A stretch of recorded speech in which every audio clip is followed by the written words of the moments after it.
The 540 is brought to you by StarCityGames.com weekly sale. Go to StarCityGames.com/sale this week and set your standards higher, because now until June 14th at 10:59 a.m. Eastern Time, you can save 10% on all singles from standard legal Magic the Gathering sets. And you're probably asking yourself, well, why do I care about standard? Right? I'm listening to a Cube podcast. I just want Cube cards. Well, unless you've been living under a rock for the last couple of years, you probably noticed that a lot of really powerful and really impactful cards are coming through standard. And now until June 14th, you have the chance to save 10% off on every single card in a standard legal set. Go to StarCityGames.com/sale right now. Set those standards higher. Save 10%. The 540 is also brought to you by Coalesce Apparel and Design. If you want to get the coolest Magic t-shirts and hoodies and stickers, go to coalesceapparel.shop. And if you find something you like, use gift code SCG to save 10% off at checkout. That's coalesceapparel.shop. Nobody made what they wanted, so they made it themselves. What's up, everybody? Cedric Phillips here, stopping by real quick to let you know about one of Star City Games' newest podcasts, The Receivables, hosted by yours truly, alongside my partner in crime, of course, Patrick Sullivan, where the two of us discuss Magic sets, both past and present, from top to bottom. On every episode of The Receivables, you're going to hear us talk about the facts of a set, the mechanics of a set, the cycles of a set, you know, the boring stuff, before we get into some crazy stories of when we were playing Magic during the times that the set was legal. We've got a ridiculous award show where we give out awards like the Char Rumbler Award for weirdest card in a set, the Oko Thief of Crowns Award for best card in the set, and a whole bunch more, before we finally decide, hey, what card won the set and what letter grade should we give the set? It's a whole lot of fun. We're having a blast recording them. Hopefully you have the opportunity to listen to it and you enjoy it as much as we're enjoying recording them. Where can you find it? StarCityGames.com or wherever else you listen to your podcast. The Receivables every single week here at SCG.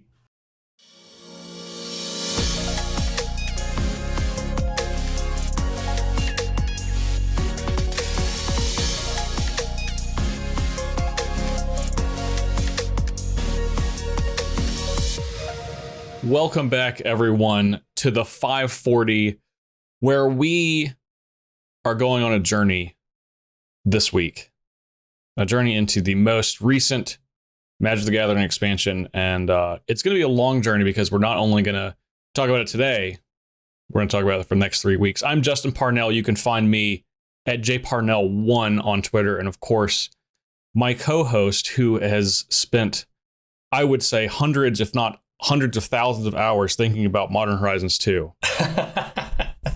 I'm Ryan Overturf. You can find me at Ryan Overdrive. And yes, I have spent some time in the hyperbolic time chamber trying to get my head around a set that is just teeming with cube considerations and immediate staples. Yes, it is an appropriate follow-up to the original Modern Horizons set. Oh, yeah. Which I think was, I'd say, pretty comfortably like the most impactful set in like probably history for Cube. Just cubes of all different varieties. Yeah, there's a ton of stuff that's just inherently powerful, a number of things deeply thematic underneath that. And just in terms of what their design goals and development goals are for the set, it's much like Time Spiral, your favorite block of all time, if I'm not mistaken. You are correct, that is. Where you just kind of get to break some quote-unquote rules of regular Magic, where you say, okay, well, these keywords aren't evergreen, and it's unrealistic we would do them together in a regular set. However, we are going to be pushing boundaries on complexity and power level, and so you get stuff that works in cool thematic ways, or stuff that's just really good that you wouldn't normally see. I've always felt like both of these Modern Horizons sets were a continuation of Time Spiral block as far as I was concerned.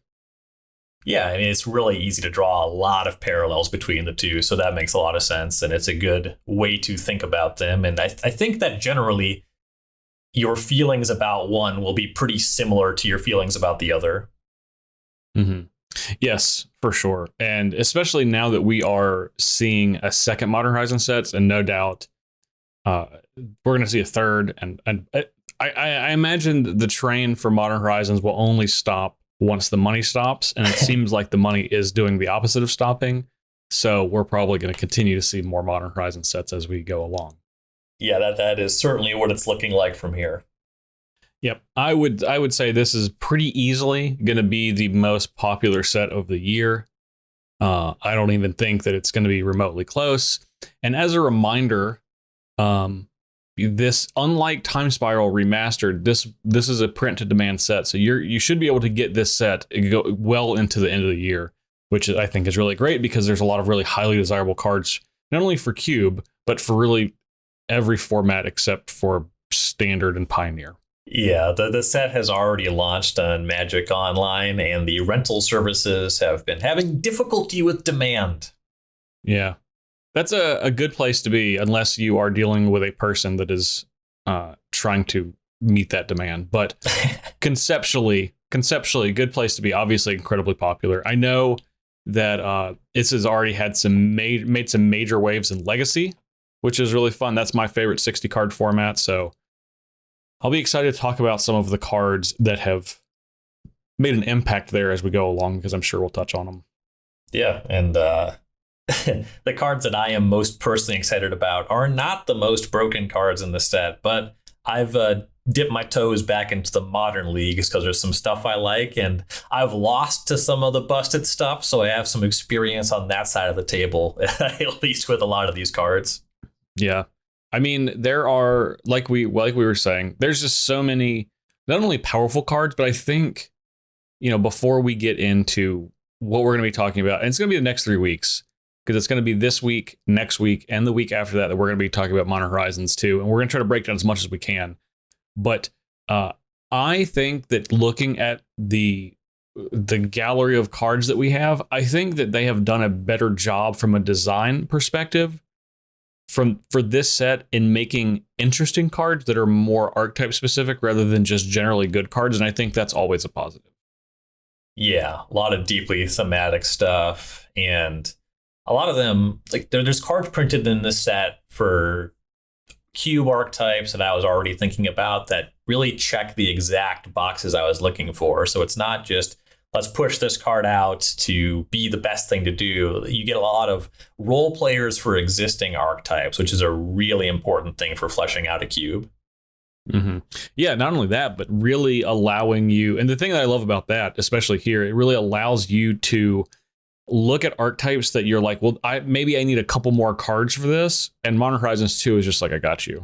I'm gonna give 40 different archetypes like 2 or 3 cards that are cube playable. That's always the best, like when you're working on a cube and it's like, okay, I have an idea for how I want to start out this archetype or this color, and you're kind of trying to round things out, and there's clearly something missing, and maybe you're really deep in the Gatherer or the Scryfall searches, and then new set comes out and it's like, oh, that's the thing. This is just obviously better than anything that could have already existed. Yes, and being really, having the chance to flesh out the archetypes around those cards that are drawing you to those archetypes is always super critical. Because a lot of times, I'll speak for myself, but I'm sure most cube owners are like this. If there's something that you want to try to like make a thing in your cube, you'll try, even if you don't necessarily have the support. And sometimes you're just like, no, I really want this to work. There's just not enough cards to make it work. And it's frustrating because if there's a card that you like that's like the center or the central focus around that, it's always tough to say, well, it's not quite good enough from a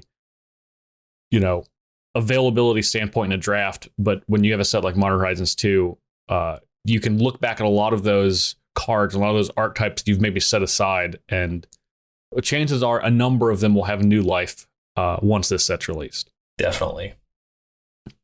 All right, Ryan, do you want to talk a little bit about our how we break down the card designations for each card?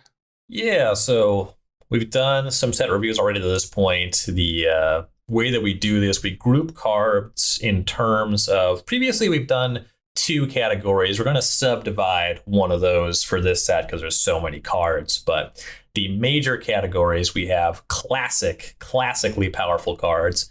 These are the cards where you will put them in a cube, you will see them in a queue as a drafter, and you will just say, okay, just inherently in a generic way, I understand how this card is powerful. I understand why I would want to draft this card for a deck of this or these colors.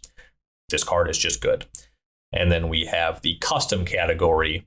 These are cards that are maybe filling into a little more niche themes that when you see them, you have to wonder, you have to try to piece them together with synergistic elements. They seem like they are part of something greater. You will only want them in conjunction with other specific things. One thing we're going to be going over today, a lot of artifacts matter cards in this set, things like that, where they're cards that fill into larger packages. And then because there's so many cards and some of them, it is a little bit more obvious where you're going to want them. We're just going to have some custom cards where we will, let you know what the card is, where we think it fits in without too much nuanced discussion. Yep. And especially for today, it's, every two color combination in modern design sets for the most part, and especially with Modern Horizons 2, are going to be along a thematic line. And it just so happens that the blue and white archetype for this set is artifact centric. So we're going to touch on a lot of those cards today, some as a group and then some individually. Yep. Yeah. And there's a lot of different potential power levels, different potential themes. So it's the sort of thing that you'll be making these calls when you're really looking at your cube list. Some of them are clearly more pushed than others, but a lot of them are considerations for varying power levels. Yes, definitely. All right. Well, we have a ton, a literal ton. I'm looking, let's see. We have upwards of like 50 cards to talk about today. So let's go ahead and jump in. So we're going to take our first break. And when we come back, we are going to go over all of the white cubable cards in Modern Horizons 2. Taking a quick break from the podcast to talk to you very quickly about Star City Games Premium and why you should become a Star City Games Premium member. First, me, Cedric Phillips. I'm the online content coordinator for Star City Games. So if you like me and you want to see me keep my job, you should sign up. And if you don't like me, we're not going to talk about that. Okay, let's talk about what you actually get for signing up and paying the $7.99 per month to become a premium member, which is less than the cost of a couple of booster packs, by the way. It's actually, I think, if memory serves, like less than a collector booster. And they got these set boosters and all these different types of boosters now. So look, let's just say for less than a collector booster a month, you receive the following benefits. Are you ready? 5% discount on all Magic the Gathering sealed products, 10% discount on all Magic the Gathering singles, 15% discount on all supplies, which include card sleeves, deck boxes, binders, all that stuff for when real life play gears back up again. You also get some free entry to some SCG Tour Online events if you're digging the SCG Tour Online and want to play in some of those tournaments like our satellites and stuff like that. Couple of freebies out there. But let's not forget the big one, the exclusive access to Star City Games website content from many of Magic the Gathering's top players and fan favorite personalities like myself, like Patrick Sullivan, like Sheldon Menery, like Paulo Vitor Damaderosa, who is way too good at Magic the Gathering, Jerry Thompson, Autumn Burchett, Brian Gottlieb, Todd Anderson, Ari Lax. I'm going to forget somebody here and they're not going to like me for it. Brad Nelson, who's back writing for Star City on a weekly basis. Michael Majors, Dominic Harvey. The list goes on and on and on. That's how I saved myself there for people that I may have forgotten. Ryan Sachs, I didn't forget you. I swear. Ross Merriam, I didn't forget you either. Shaheen, hello. Stop playing bad control decks. Anyway, $7.99 a month. Less than the cost of a collector booster pack. Get awesome content, discounts 5, 10, 15% across the board. Get access to some SCG Tour online events for free as well. Head over to starcitygames.com/join premium for more information. With that, back to the pod.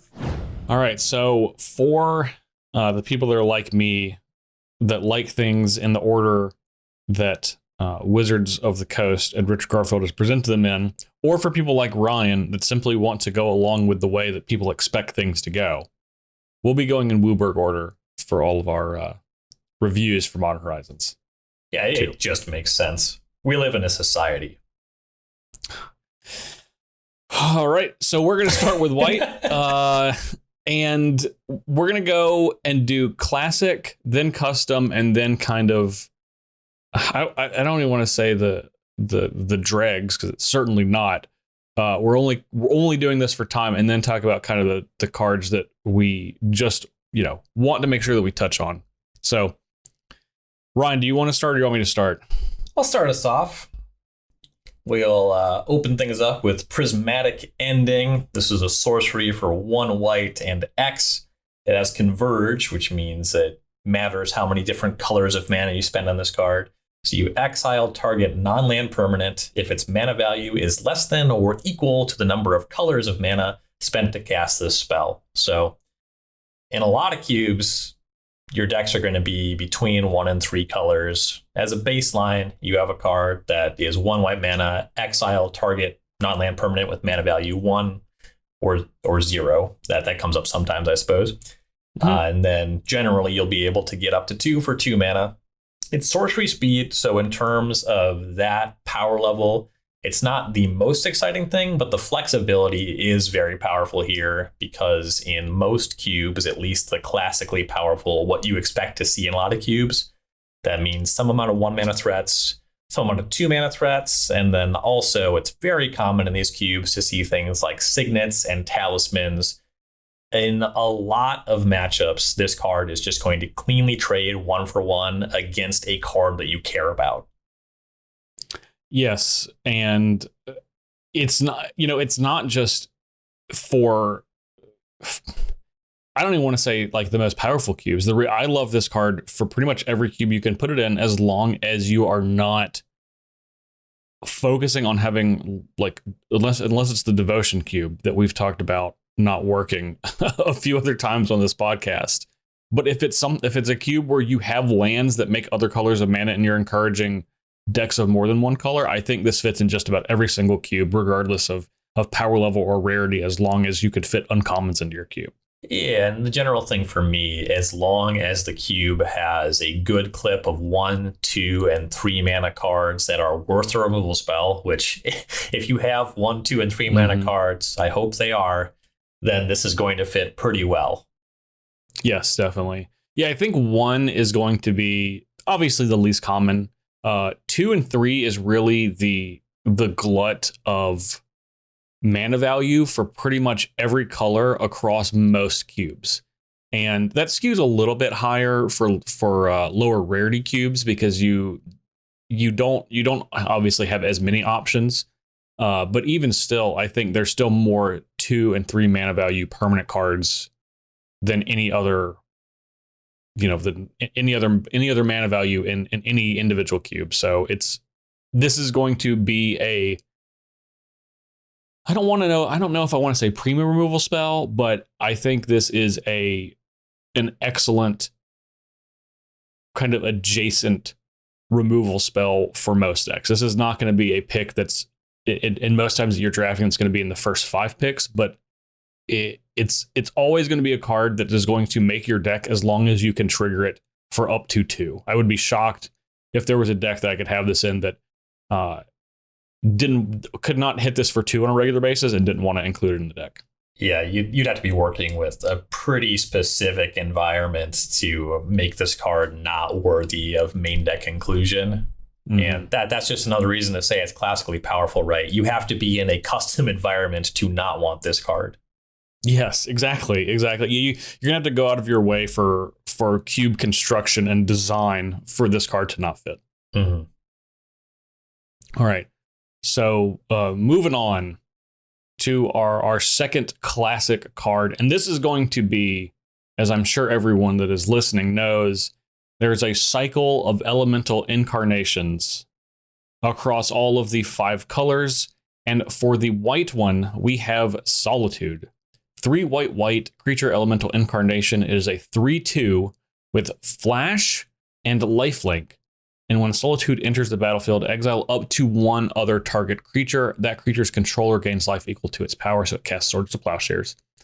And like all of the other elemental incarnations, you can evoke it by removing a card of its color from your hand. So in this case, exile a white card from your hand to evoke it. This card is, I would say, in Cube, I think there's a chance this is the most powerful elemental incarnation. It's my pick for the most powerful, and I think in general for a Cube, this card is more likely to be oppressive against decks you're trying to encourage. It's more likely to be cut from your Cube from being so powerful that it's not fun than not being good enough. I think it's unrealistic that this card is not good enough for your Cube. You would have to be in an environment where creatures largely didn't matter. And I think the more powerful, it's weird because I agree with what you're saying, Ryan. I think the best fit for this card is in a cube that skews like to a very high power level. For example, like the Magic Online Vintage Cube. I actually think this is a good card in that cube because it stops being oppressive, because if the lower power level you put this card into, it's going to be just a dominant card. That's exactly where I was going to go. And yeah, at 5 mana, sometimes it'll make it into your beatdown deck. At 0 or 5, this is always going to be a good card in your Azorius control deck, because it's either the case where your opponent is attacking with creatures in some capacity, like if they're just casting them on curve, then you have this flash answer to the big thing that will trade and gain life against a small threat. Or if your opponent is reanimating early, then you get to play this for 0 on top of your ability to play whatever counter magic you have. It's just like a really solid interactive spell where the games where you do pitch cast it, well worth the price of admission. I imagine some people are going to try this with stuff like Ephemerate. And if you have a Blink theme, if you have Ephemerate in a very high power cube, that's at home. This is not the most broken thing you can do. But if you're putting this in a low power cube with a Blink thing, this might end up being the most broken thing you can do. Yeah. And it seems crazy because it's just like, well, you know, it's just a creature. It's just, you know, a variation of Shriek Maul. Yes and no. It is, but it can't miss unless the creature has hexproof or protection from white. I think in a lower powered cube, this is like a 3-for-1 at like worst, because it's going to come into play. Probably it's going to get their best creature if it's in combat. If you're able to block and not trade with something, you eat 2 creatures and then you're going to gain life, which is going to blunt the rest of their attack, and then trade with something larger later. And that's just from casting the card. And that's an insane amount of about play if you're playing against a deck that is interested in attacking you. Yeah, and there's matchups where it doesn't play. Sure, that's fine. It's just so there's just enough cases where this card is just single-handedly game-winning when it's good that you can't really justify not main decking it unless your deck is just like a 10. I mean, maybe. Well, I'm having difficulty envisioning a deck where this is my 24th best card.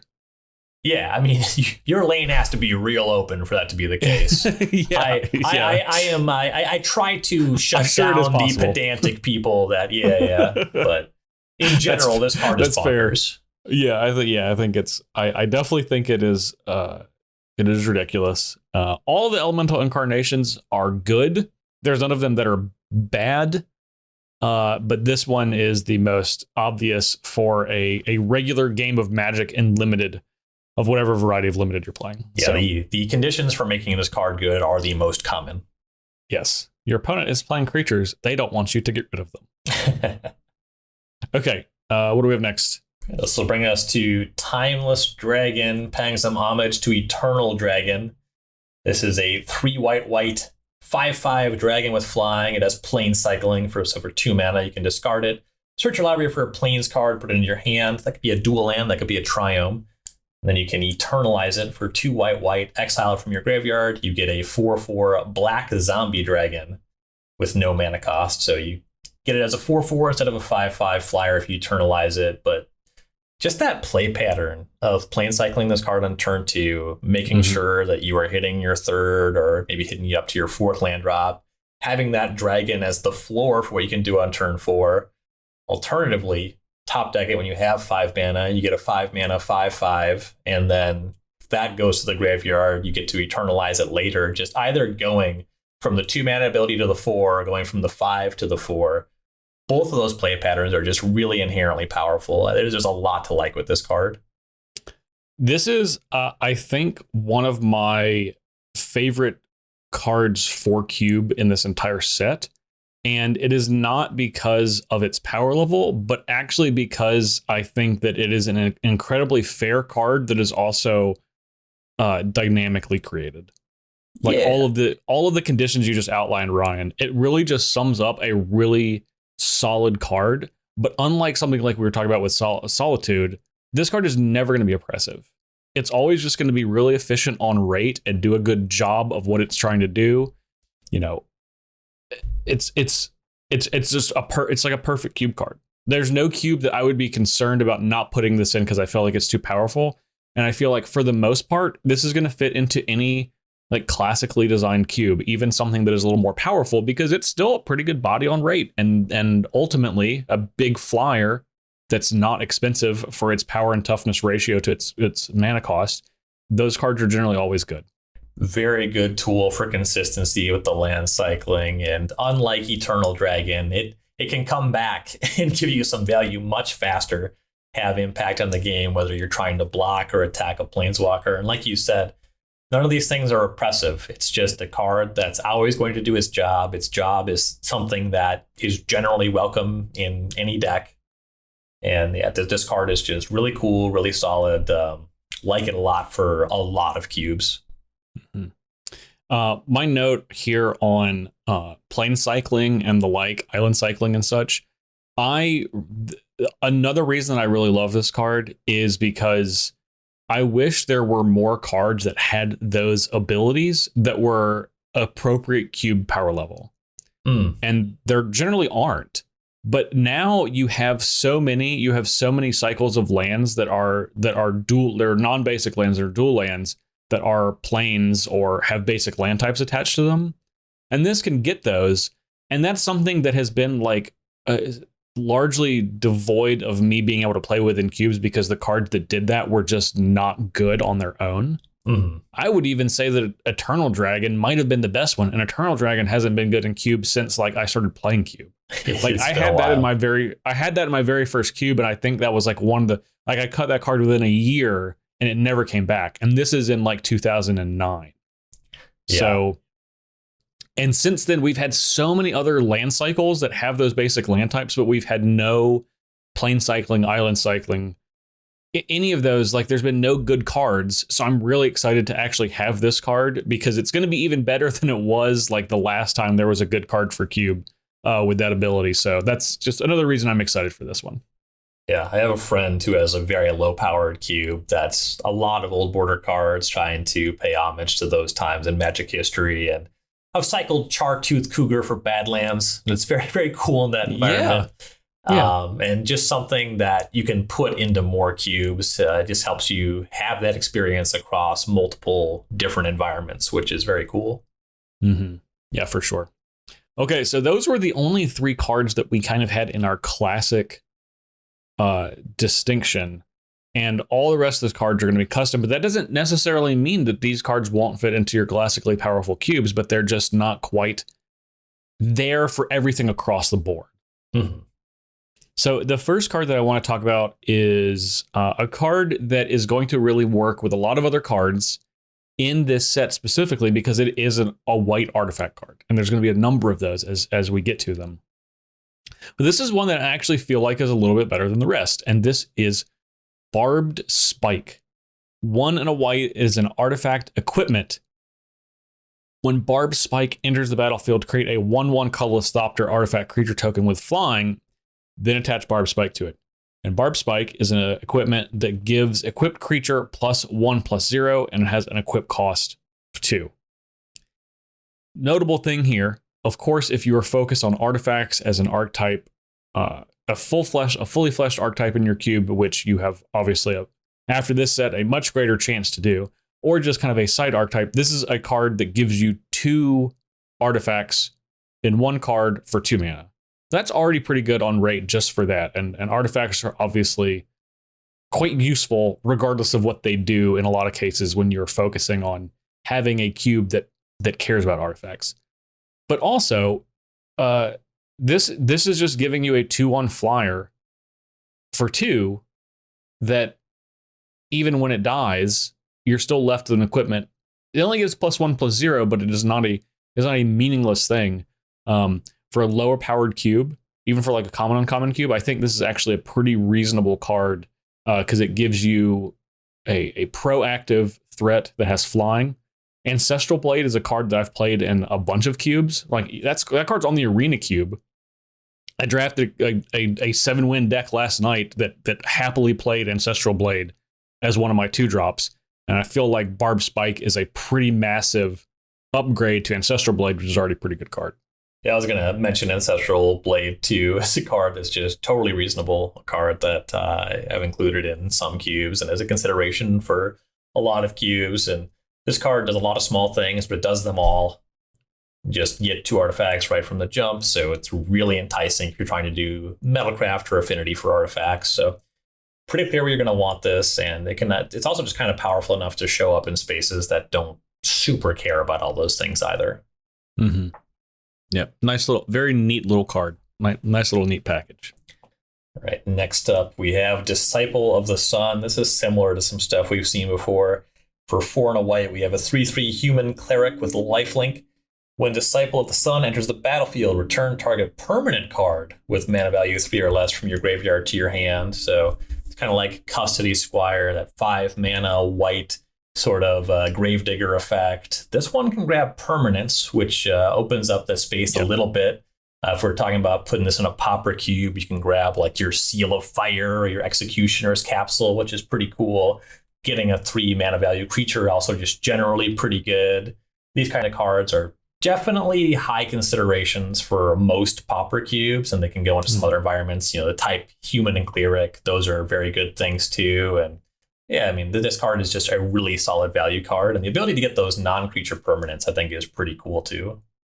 Yes, that's really the big one for me. Also, I actually think that lifelink is pretty important here because, especially in pauper or peasant cubes, a lot of times control decks take on the form of playing creatures that gain you life to get back in the game.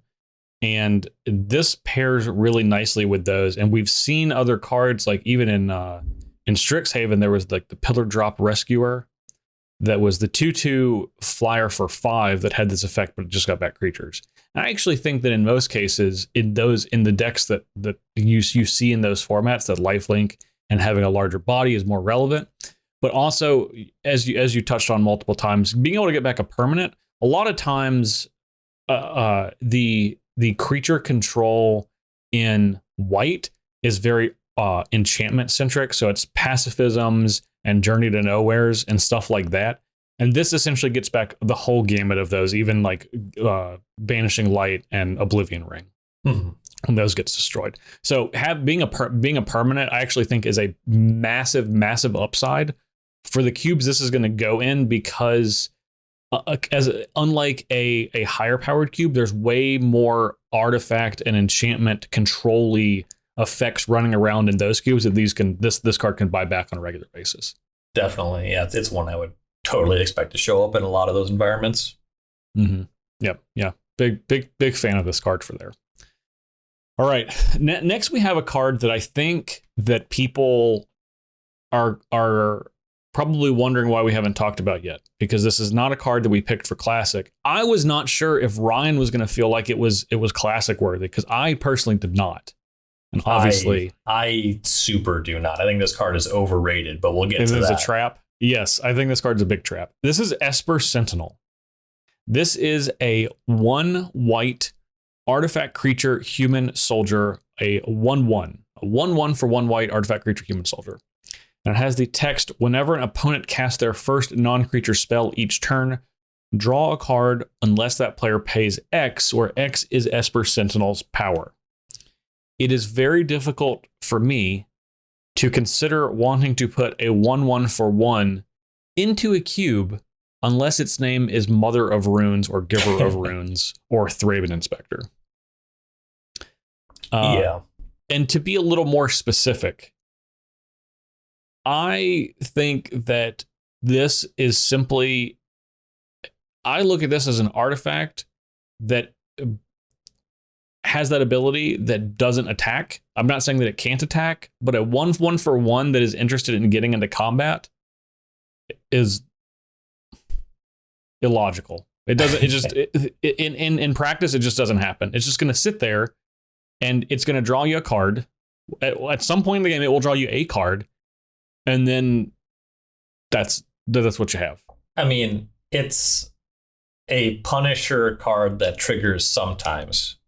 Like you said, it's a 1-mana 1/1. If your opponent says they play something as innocuous as, say, a 2-mana 2/2, it did not trigger your Esper Sentinel and has completely invalidated it in combat for the time being. And then we have a situation where if your opponent is playing non-creature spells that are not removal spells, you wonder, are these cards that are going to win the game in some capacity? You know, are they executing some kind of combo or something like that? Or even if it's just a mass removal spell, if you control multiple creatures and they cast Wrath of God and you draw your one card, well, here's the question that I come back to about this card. Was the Esper Sentinel actually worth a card?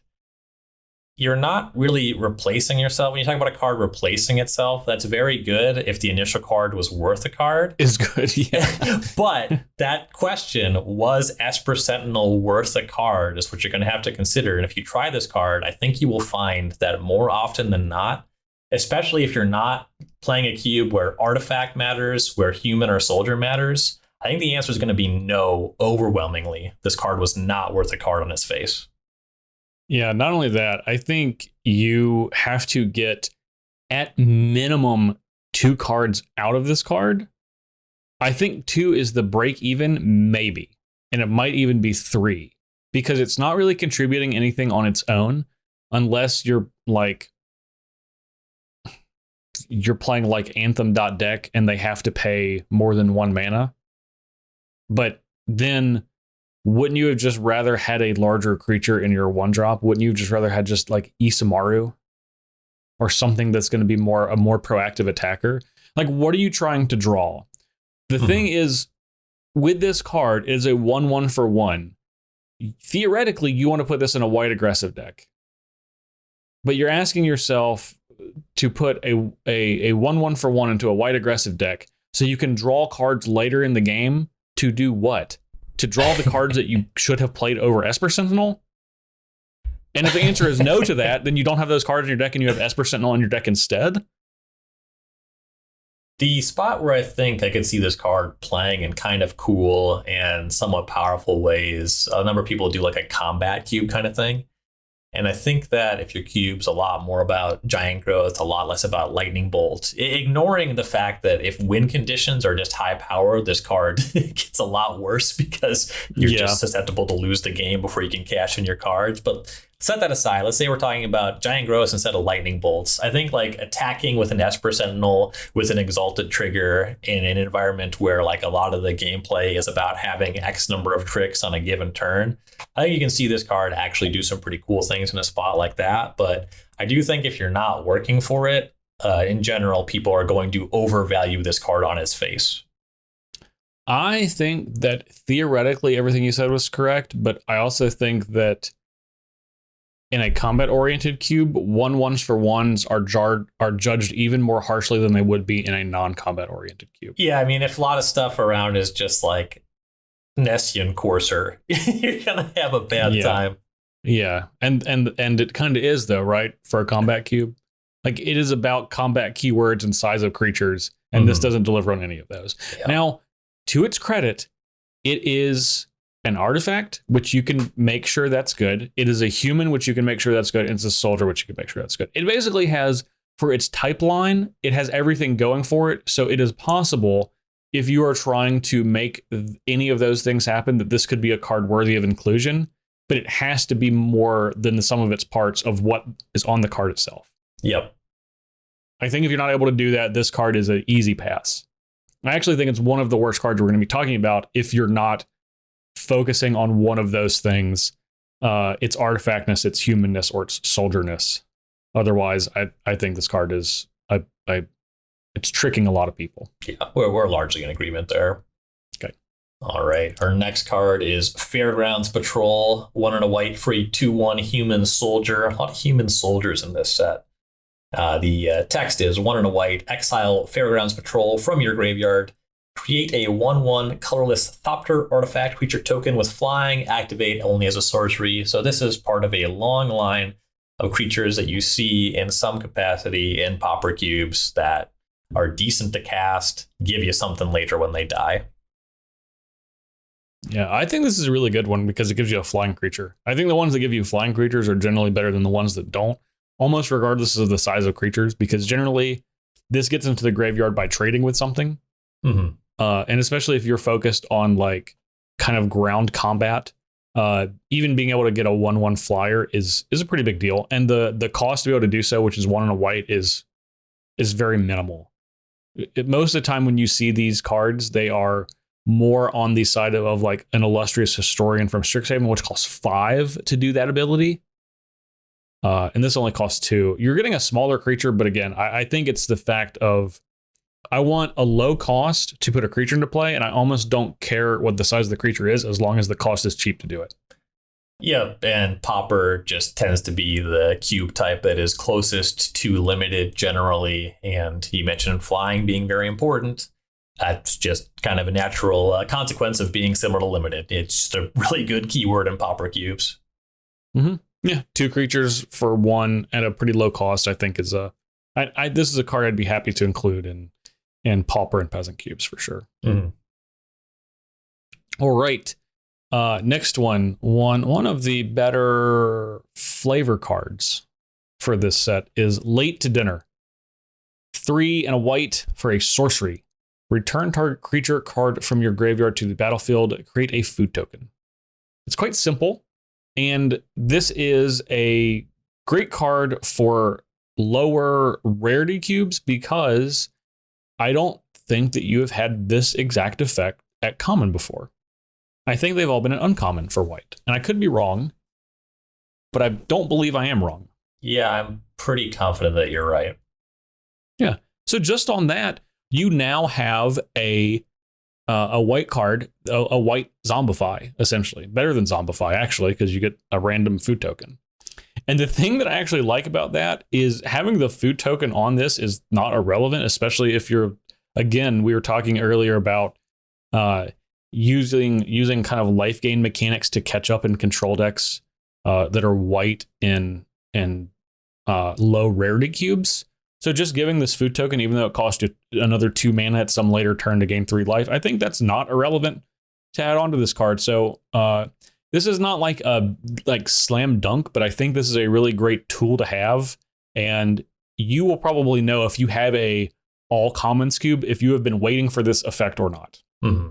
It is a card that I can't imagine I'll be upset to see it in a pack, even if it's not my pick or something that I don't think is generally powerful enough, because it's very cool. And I just had the thought of evoking a Moldrifter on turn 3 and then using Late to Dinner for it on turn 4 and a Pauper Cube. Yeah. And you're in. I can't think about anything else anymore.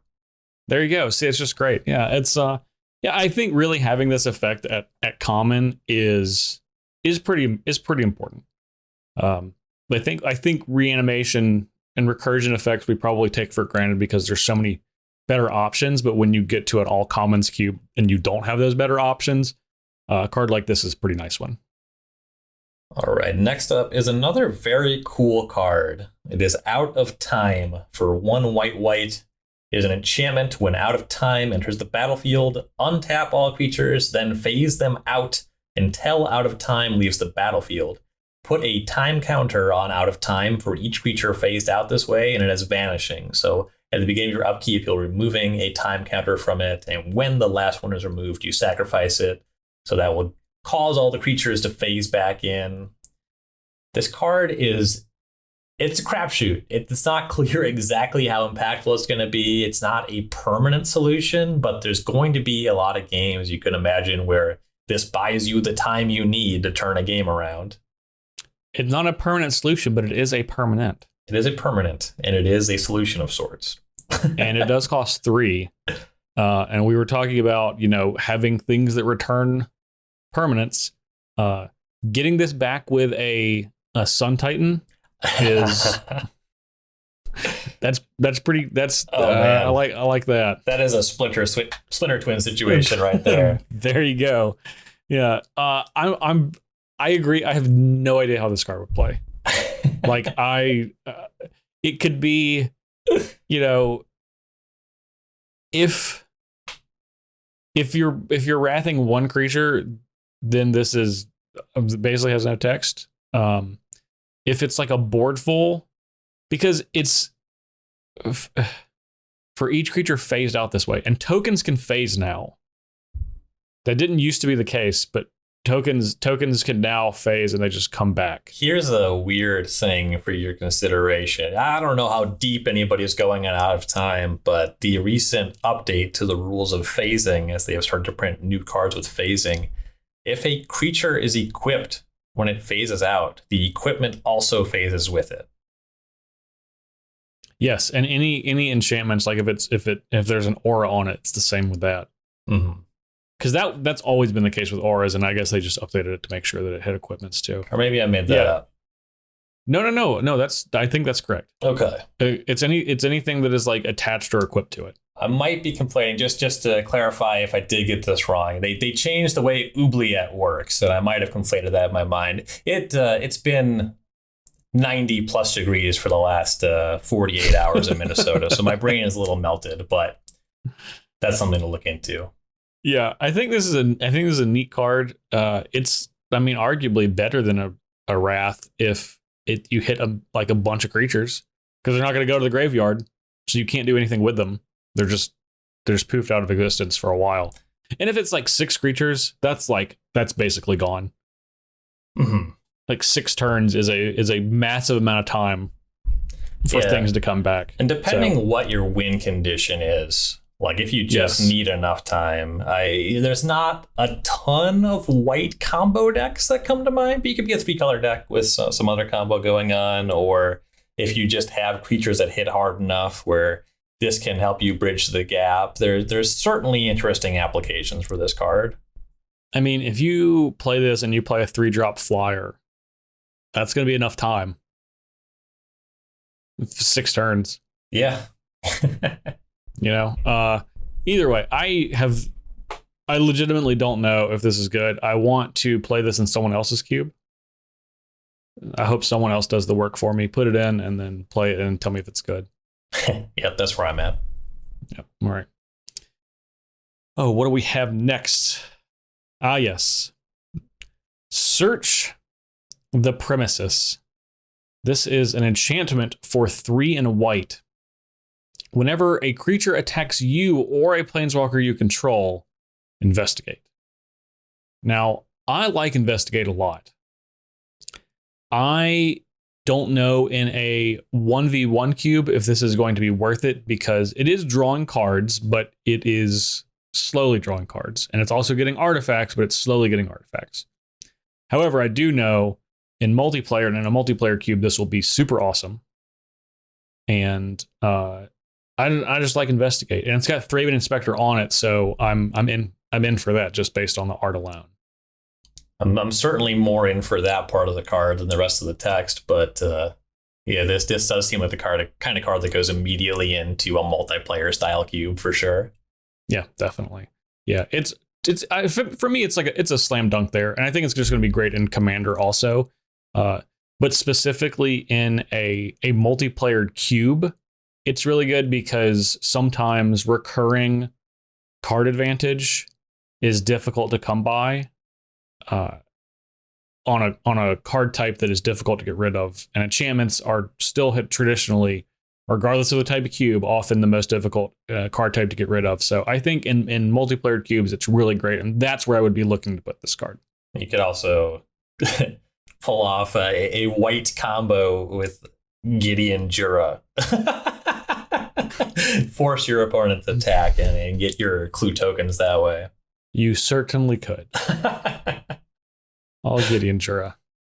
All right. Anyway, the next card we have is Sarah's Emissary, Giant Angel, 4 white. It's a 7 mana 7/7 with flying. As Sarah's Emissary enters the battlefield, choose a card type. You and creatures you control have protection from the chosen card type. So you have a few options there. If you choose protection from creatures, creatures will not be able to deal you damage as long as you control this. So that's intriguing. Nor will they be able to block your creatures. Oh, yeah. You can probably close pretty quickly with that going on. Yeah. That's a little secondary part right there. You can choose whatever you believe the most common removal type in your opponent's deck is too. So you can maintain your 7 mana 7/7 flyer, which should generally close pretty quickly on its own as well. Yeah. Yeah, I mean, it goes into, are you going to be casting this for 7 mana? Probably not. I can't envision there's many decks. It's like, we're going to play a mid-range deck. And we're going to make sure that we close the game when we cast our 7 mana Sarah's Emissary. And that's fine. It's fine if you have a creature that you're primarily reanimating. But when you look at cards like that, it starts to require itself to be compared to cards that are outside of its color. Even though you're going to place this in your white section for most people, is this better than other cards you are simply reanimating? And I don't know the answer to that question. I do know that this effect certainly is powerful, but is it more powerful than something like Archon of Valor's Reach, which is kind of similar? And I think I'm saying, yeah, Archon of Valor's Reach, where it's 2 colors, but it prevents players from casting spells of the chosen type, and it has flying, vigilance, and trample, and slightly more castable. I don't know. I think what I will say is this is generally weaker than certainly the upper echelon, the most powerful creatures you can reanimate all time. But then I'll also say that is somewhat desirable. I personally find multiple things about reanimate decks playing Iona Shield of Emeria completely contemptible. I think the gameplay is clearly dog shit. It shows up. Iona. The game has ended, but technically we're playing on. In general, if you name the correct color, the game is over. And it's also the case where that card is just uncastable, unplayable in a white deck. And then you just look over in the white column. It's like Iona's over here. Yeah, okay, that's inaccurate. Like Sarah's Emissary, like 7's a lot, but you could cast this card, and it's not unreasonable at all to build a deck that has the intention of regularly casting this card. Just have kind of a grindy control deck, and then there's still some game going on when you reanimate this creature. Yeah, briefly, that's true. Yeah, I mean, you got to answer it quick, but your cards that answer it, I think that they will more often work. Like name a color versus name a card type. Like if you are playing a black deck and your hand is like Heroes Downfall Shriekmaw, which is a pretty reasonable, those cards show up in a lot of cubes. Sarah's Emissary can't blank both, might even blank neither with the card type you choose. Iona is just like, okay, well, your black cards can kill Iona, so forget about that. Yeah. That's a good point. Having like non-reanimatable creatures that don't just end the game in an incredibly unfun way. I also think Iona is horrible. I wish that card would just not exist. Yeah. But you know, I think Sarah's Emissary is. I think it pretends to be more interesting. And I don't disagree. It's certainly more interesting than Iona, but I think that what happens in the game is largely the same. Yeah, the bar I set is not very high. That point resonates. Yeah, I think that it's like it looks like it's more fun, but it in practice it's like it felt like I don't think it's going to feel much different of playing against this than it's going to be playing against Iona.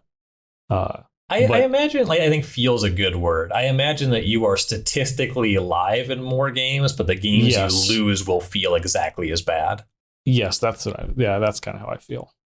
But I mean, there's something to be said for having lower power level reanimation targets, exactly like Ryan said. So I fully agree on that point.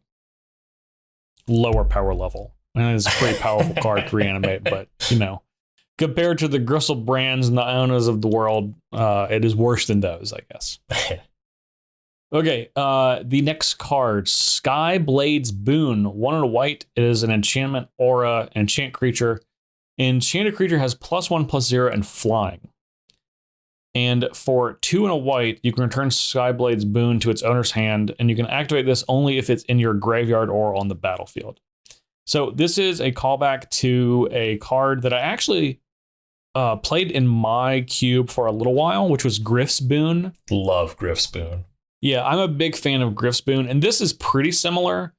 It technically costs 1 more to cast it, but the thing that I like about this card is you can pick it up off of a creature in play if you get a better creature and then put it onto that creature.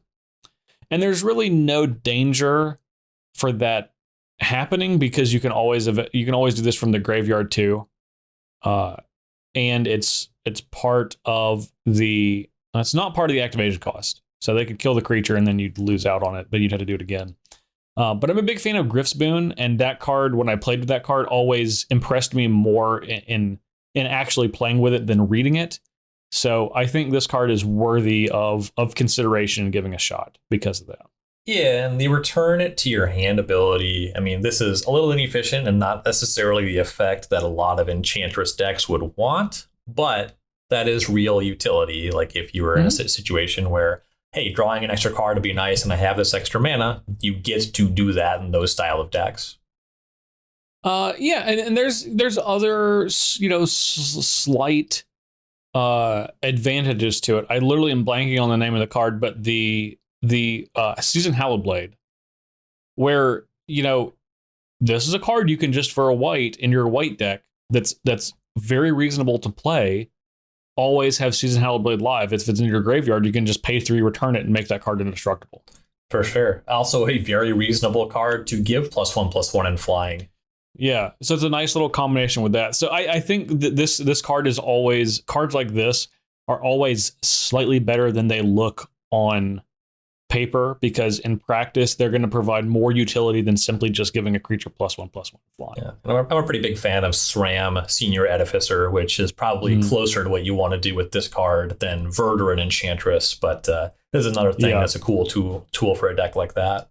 Well, in this set, we have been given a lot of Enchantress tools that are in green and white. So, if you're kind of going down that path, this is a card that is worth more of consideration on both of those angles to be a closer and something that's going to fuel the rest of your deck. For sure.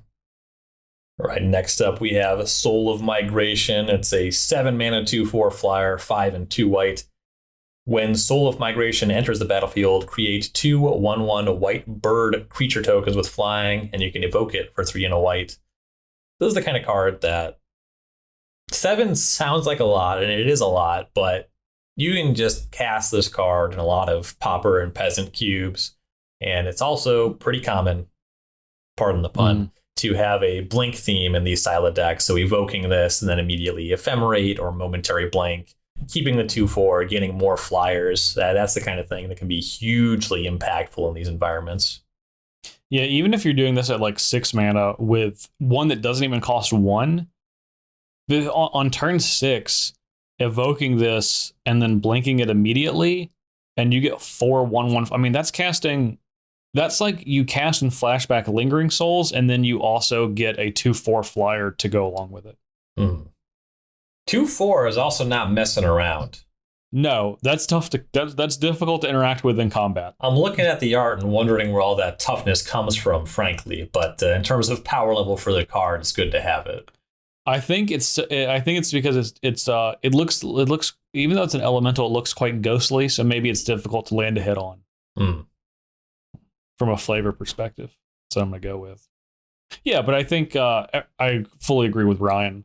I think that 7 is for a low rarity cube is actually not unreasonable for the effect that you're getting, and cards that are really, really sweet to blink, I always am much higher on, and this is a very, very good card to blink.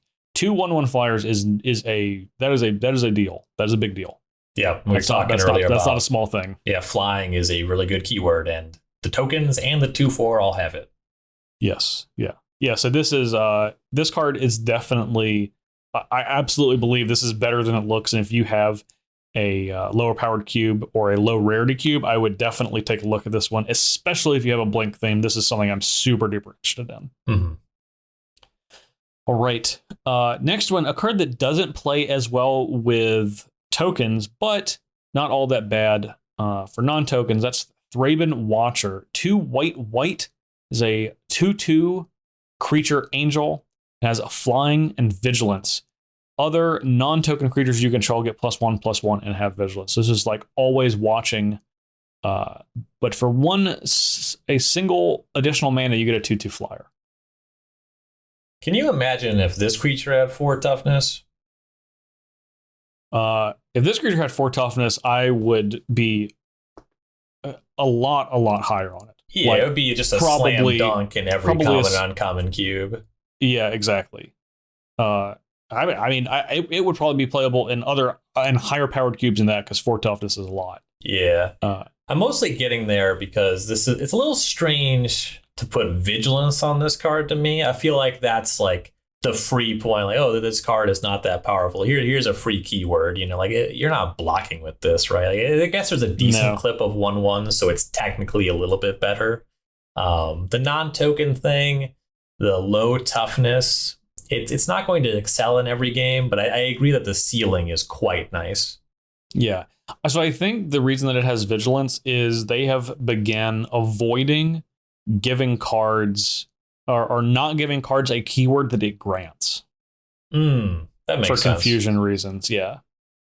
So if like a card gives a group of cards a thing, then it has that thing as well. I think that's pretty common design now. All right, I buy it. It still irks me, but that makes sense. They have a reason. I don't have to like it.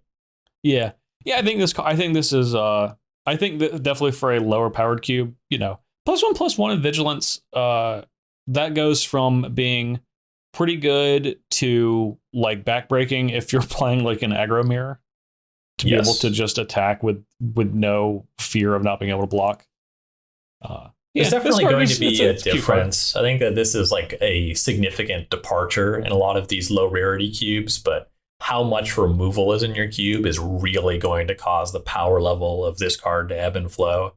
Yes, for if sure. you are encouraging players to really build battlefields and get into combat, then this card's going to be pretty excellent in a lot of games. If you are trying to flashback Firebolt, this card's going to be pretty embarrassing in a lot of games. Yeah, it really does not like instant speed removal. That's a good way to lose your entire board. Mm-hmm. Okay, we have one more. I'll let you tackle this one. Unbounded Potential. This is an instant for 1 and a white. Choose one. Put a +1/+1 counter on each of up to 2 target creatures, or proliferate. You can entwine for 3 and a white. So for 4 and 2 white, you get to do both. This is just... I believe this card was in the file and solidified before Emma Handy started at Wizards of the Coast, but this is clearly a slam dunk for Proliferate Cube.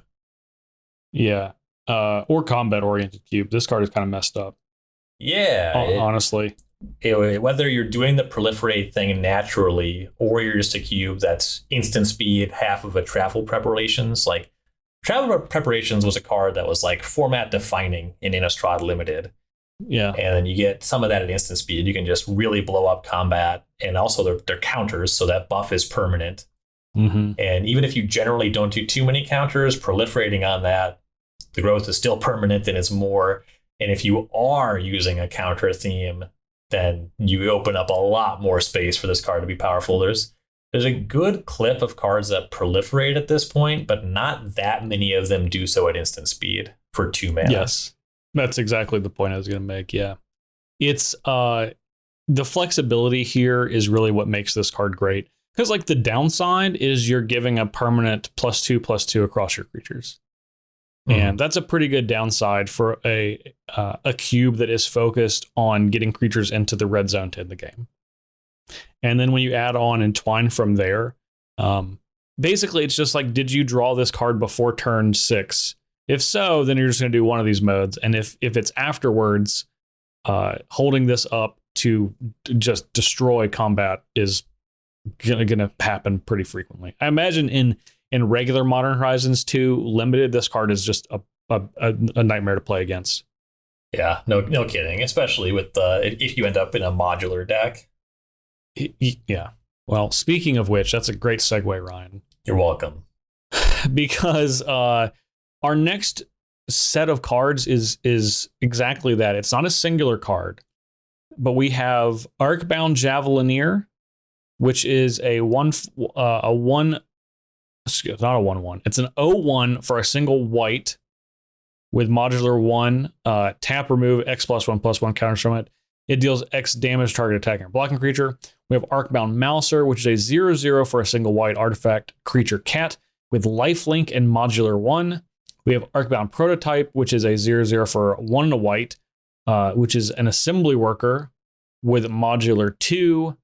And then we also have Caprichrome, which is a 2/2 for 3 and a white. This does not have modular, but it is an artifact creature goat with flash, vigilance, and devour artifact 1. And of course, if you don't know what devour means, you can sacrifice any number of whatever it is. So in this case, artifacts, and then it gets that many +1/+1 counters.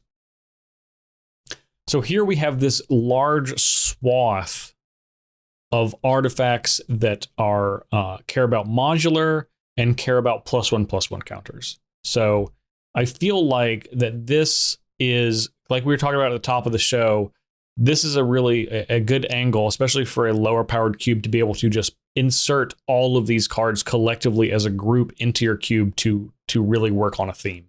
Mm-hmm.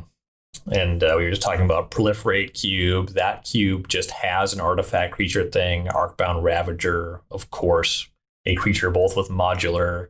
That plays really well with creatures with modular. We've seen that card show up a lot historically. It has not seen as much of a home in Cube as it has in Constructed Magic, but these cards really push that. And one thing that holds the artifact beatdown deck back is that there's only so many colored artifact creatures. And this is a influx of multiple artifact creatures that are just very good.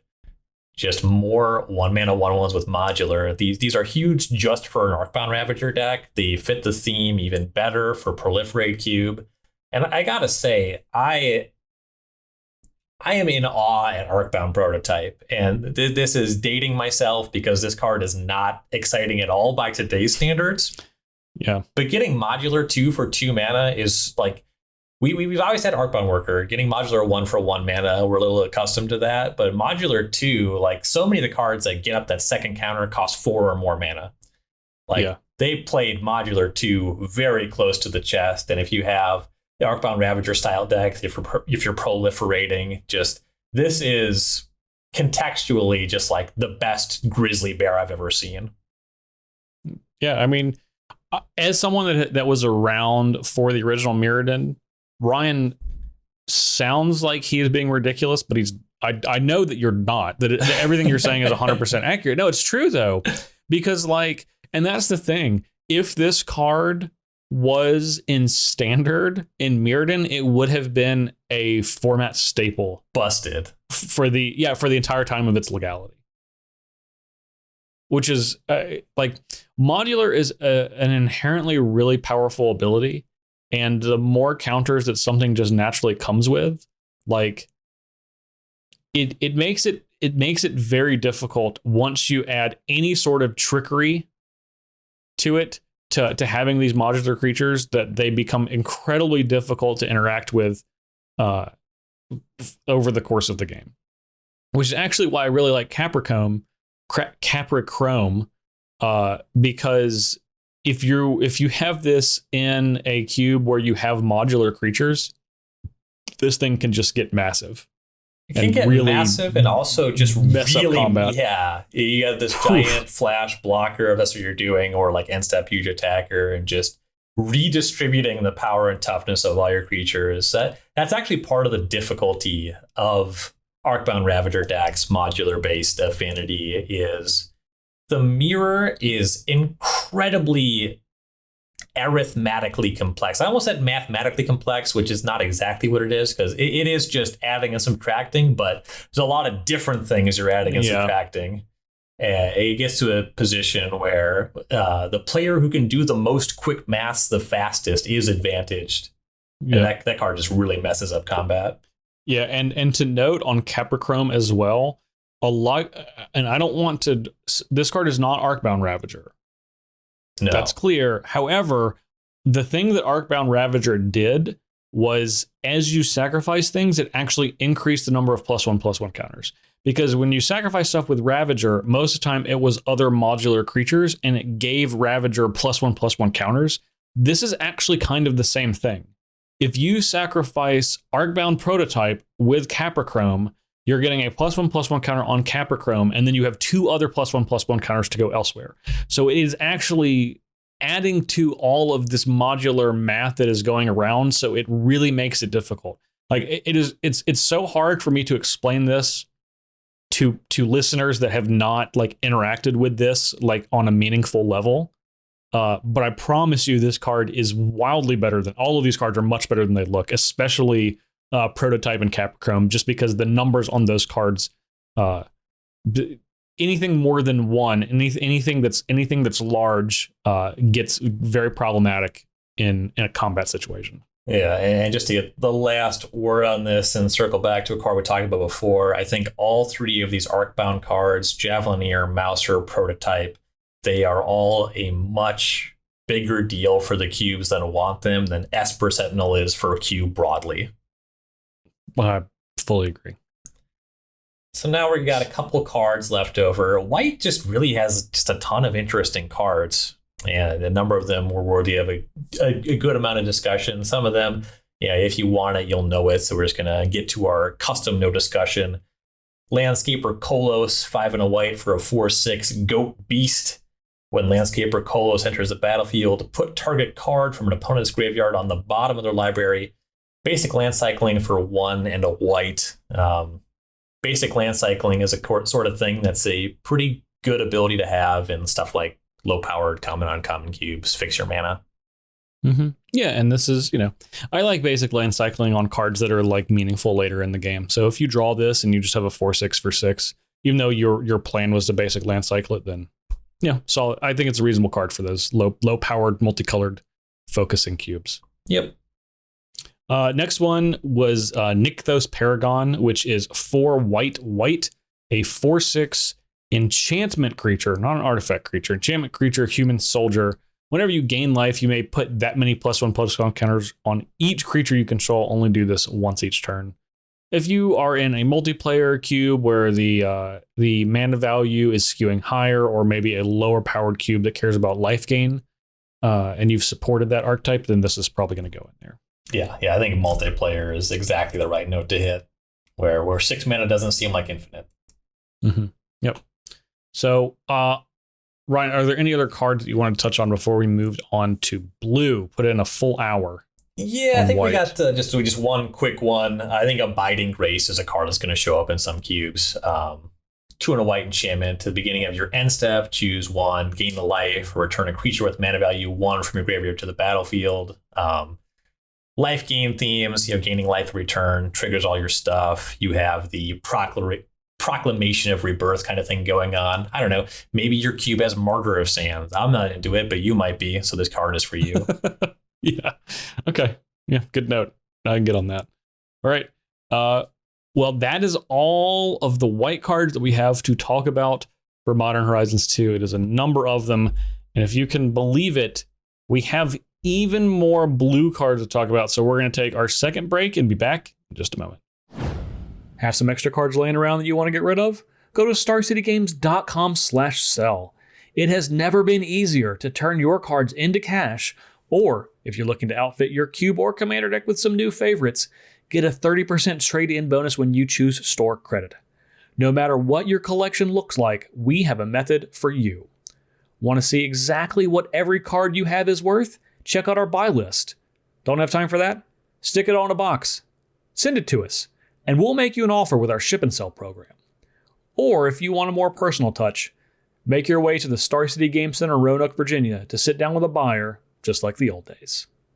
With the fastest turnaround time in the industry, get an offer in under 4 days when you go to starcitygames.com/sell. Selling has never been easier. Hello there from Dominario's Judgment, a weekly podcast for Star City Games with me, Dom Harvey. And me, Ari Lex. Where we bring you the latest, greatest, and downright weirdest things Modern has to offer. Want to know what to expect for next weekend's events? We've got you covered. Do you want deep breakdowns of the hot topics and decks in Modern? We've got you covered. Just want to make sure you don't miss the latest nonsense before your opponents teach you a lesson about it in the queues? Oh yeah, we have definitely got you covered. And when Modern Horizons 2 blows the ceiling off this format, as it surely will, we'll be here with you to pick up the pieces. Find us every week on YouTube, Spotify, or wherever else you get your podcasts. Or if you want to head over to starcitygames.com, we'll be right there alongside all the great content from all your other favorite content producers. All right, Ryan, we are finally on to our second color, and we're going to talk about Modern Horizons 2 blue cards. I'm going to start us off.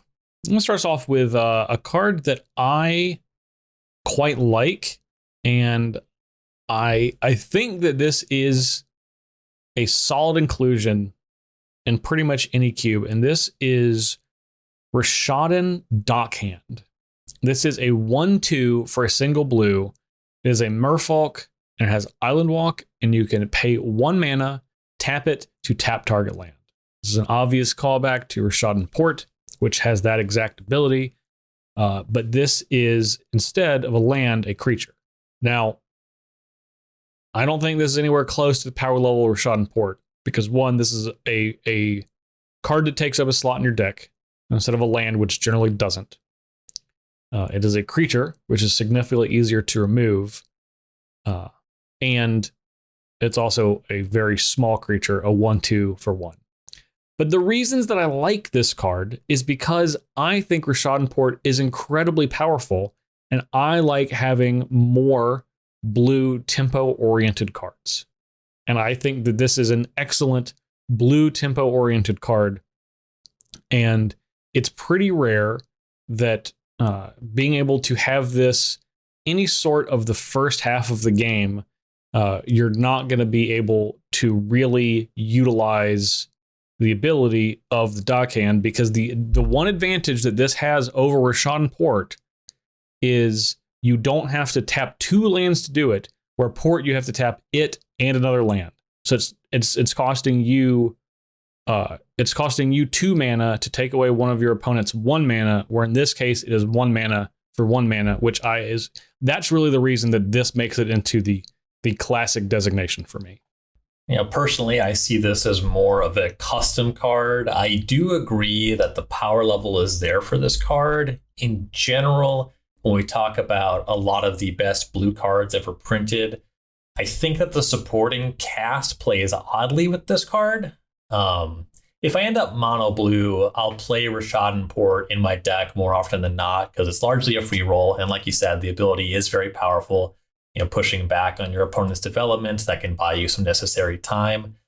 I think stapling it to a creature, unless there is a good supporting cast of other cheap, powerful creatures, is going to make it a miss for me. And that's something that often ends up being a feature of my cube breakdowns for the Magic Online cubes, is don't play the cheap blue creatures. They're not very good. The ones that don't care about card advantage anyway. Mm-hmm. And I think if you have the framework, if you're into maybe some stuff like ninjas, this card gets a lot of value there. If you have a merfolk theme, which in my mind doesn't necessarily work great, but if you're up to it anyway, this card clearly fits that shell very well. I think that this is going to go late in most of the cubes that I consider classically powerful and not make a lot of my decks personally. Okay, that's fair. I think that the ceiling for this card, playing it early in the game, is like astronomically high. Because I think playing port early in the game to stifle development is already very good, and the fact that you can continue your development by only using one of your lands rather than two, I think is a really big deal. But I don't disagree. If you draw this on turn 5, you're like, well, I don't have this in my deck, and maybe that knocks out a consideration for me too. Yeah. Upon hearing your argument. Yeah, that's just a huge difference, is the opportunity cost of putting this card in your deck. If there is a good support system, if there's a good framework for playing cheap blue creatures, then yeah, I think this card is awesome. If your deck is drawing a lot of similar cards and has a plan to utilize those cards throughout the entire course of the game. Okay, that's fair. Maybe this is a card you set off to the side and pay attention to blue proactive cards that are creatures that they print in the future.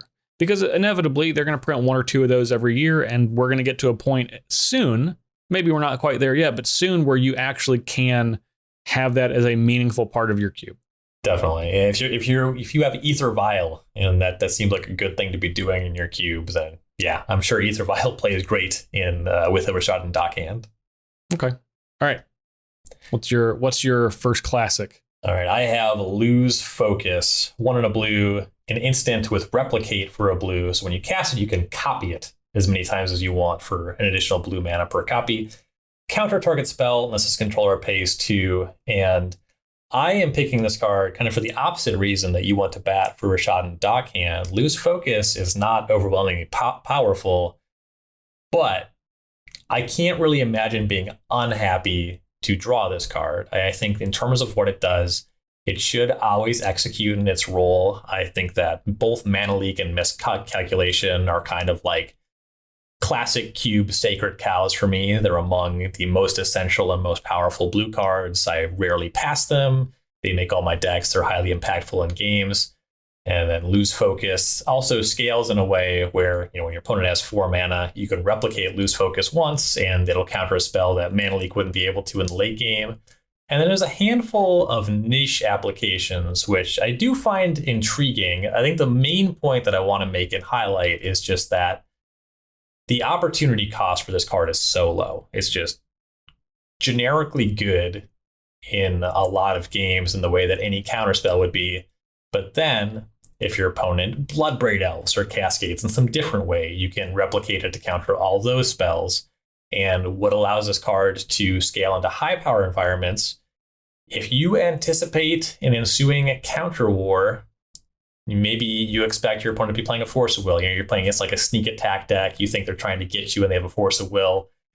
You just replicate the Lose Focus enough times where they have to like counter 2 copies. And you can just preemptively win the counter war there. And I think that there's enough of these weird corner cases where this card is very good and the floor of the card is high enough that I expect this card to be excellent in a lot of cubes. I really like the counter war scenario. I think that that's meaningful, and that comes up enough times for this to be pretty great there. It's definitely great against Cascade, but there's not enough Cascade cards for me to like have that as like a feature of the card. Like that's like a nice little flavor text bonus, but otherwise, it's good, but I'm not evaluating that unless I have a ton of Cascade cards. Quick point on that. If we're talking about the 540, the big cubes, that almost never comes up. If you're playing a 2-bert though, and there's a Bloodbraid Elf, you do see that a lot more often.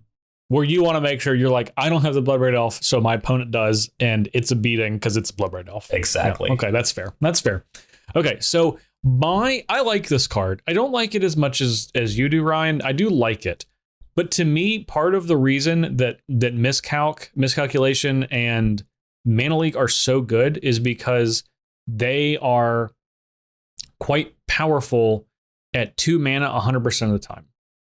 And I think we can agree that there's a vast difference in someone paying 3 to counter something and someone paying 2 to counter something.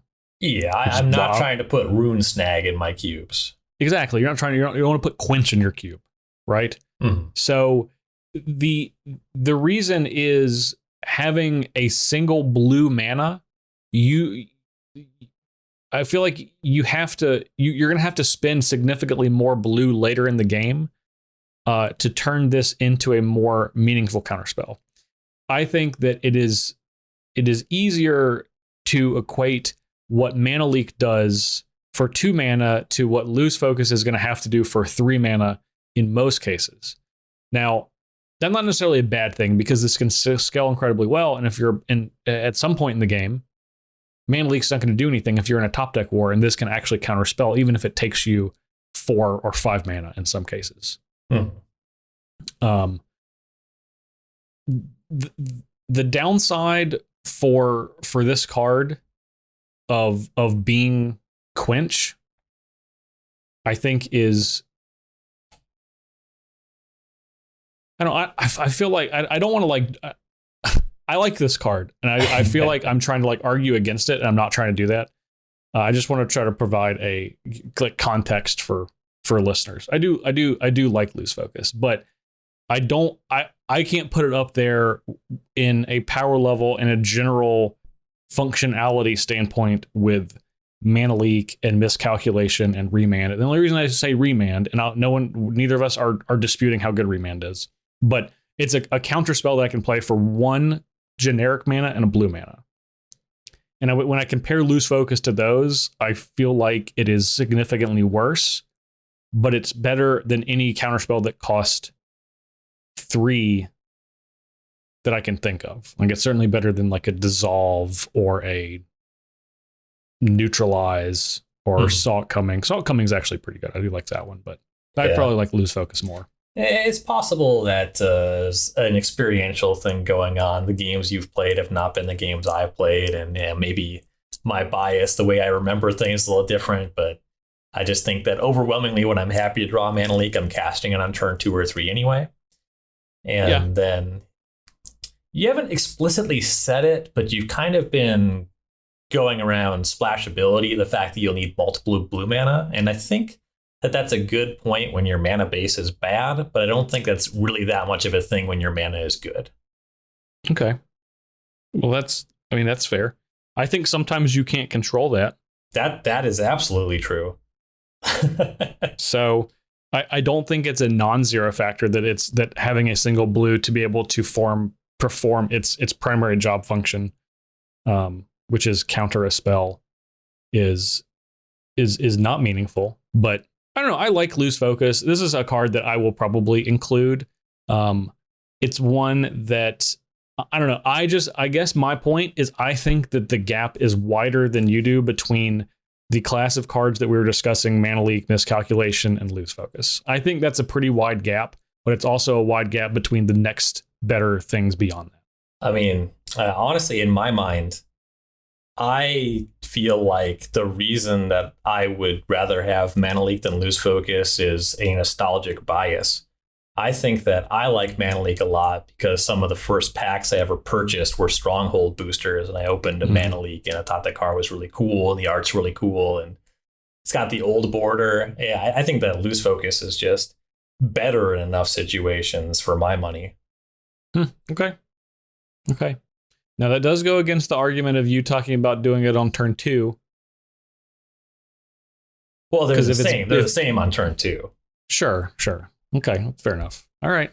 I like Lose Focus. I still think it makes it. When we were talking before the podcast, I was like right on the borderline of whether this is classic or custom.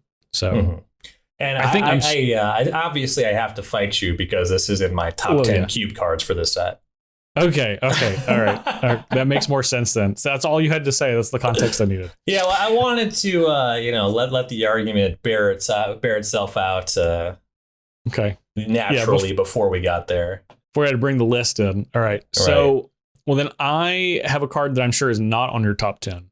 It's a card that I think is good. And this is also one that I was kind of on the border of, but I do think pretty cleanly fits into the classic, and that's Suspend.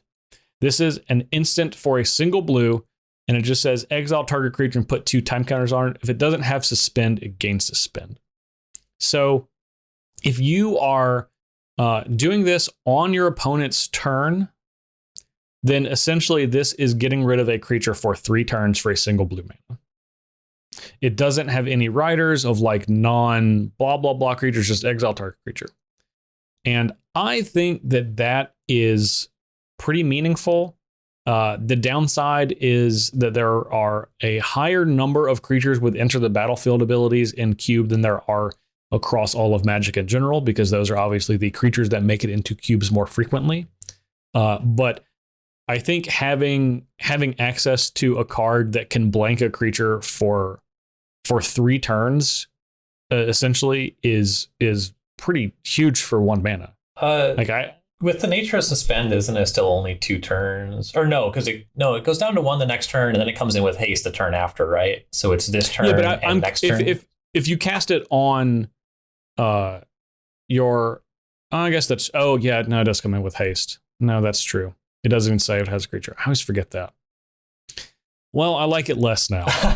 You like it about 33% less? I like it about 33% less, which is a pretty significant difference. Well, now that I've read this card, well, that's fair. We had one. You had one last set. This is mine for this set where I didn't read the whole card. Okay. Yeah, I think the argument for suspend, like there's some stuff similar to Out of Time, where if it buys you enough time, I think it's actually most intriguing to use this card on your own creatures. In particular, if you really like the idea of getting a cheap Tybalt off of your Valky, like if you suspend Valky, you can cast it as Tybalt on the way back. Yeah, that's cute.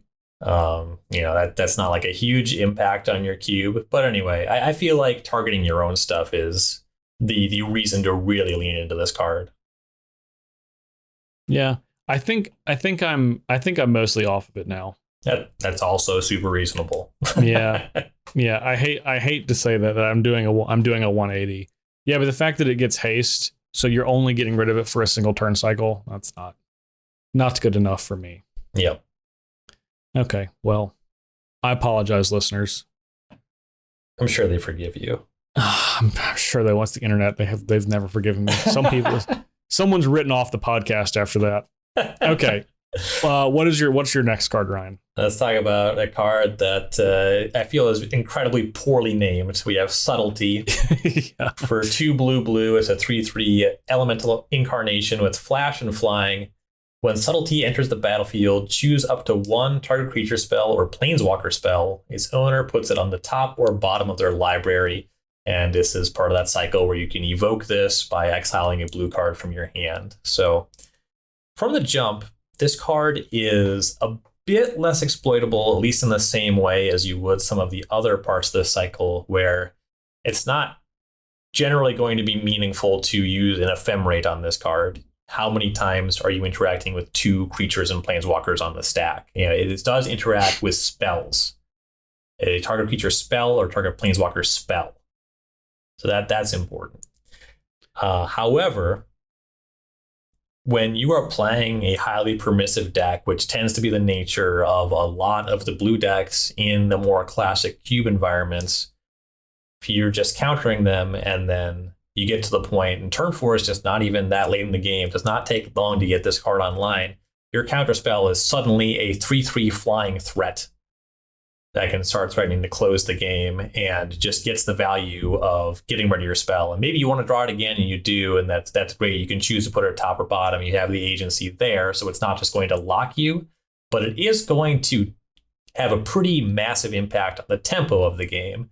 And then if you want to cast a creature or planeswalker on following turns, it can play into those blink themes too.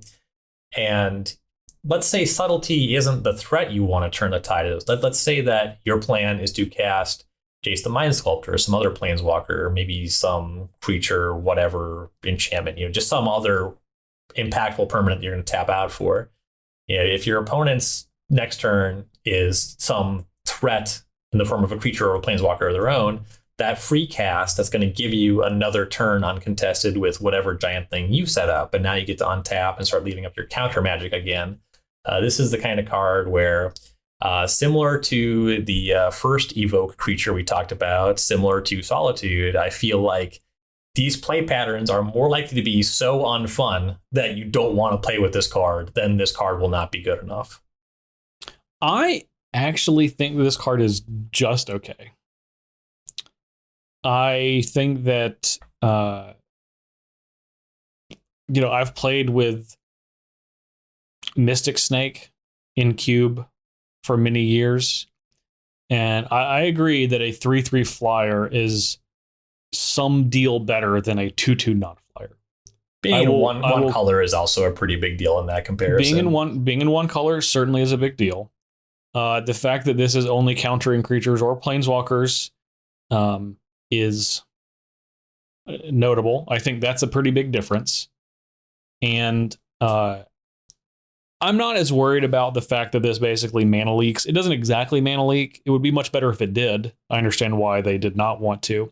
I think if it always put it on top, then I would be more in your camp, because then you can really start to get some into, I don't want to say, I'll say potentially frustrating play patterns with this card if you continually put it on top. But I don't know if the differences between having a single color 3-mana 3/3 to what Mystic Snake is enough for me to say, oh yeah, this is a slam dunk cube card. I think it's good. Well, I think the big difference there is your blue-green deck has a lot more difficult time justifying being in the control role. Subtlety more naturally lends itself to playing otherwise interactive cards. Yeah, if you are countering something, I think the evoke portion of this card is whatever. I think that's like a nice little thing that you can have. It's like a, it's similar to a force of will, but a force of will that puts something back on top is a lot less exciting because you're having to use resources to just stop something for a brief time. And most cases, force of wills are often used. Well, no, I guess it's about the same. I'm trying to think of force of negation, because this is essentially the opposite of force of negation. Right. This is that can't counter creatures. This is basically countering creatures, 90% of the time. The comparison that I would make that I think there's a good argument that this card gets crowded out is, in a lot of situations, I imagine this card being less powerful than Venser Shaper Savant.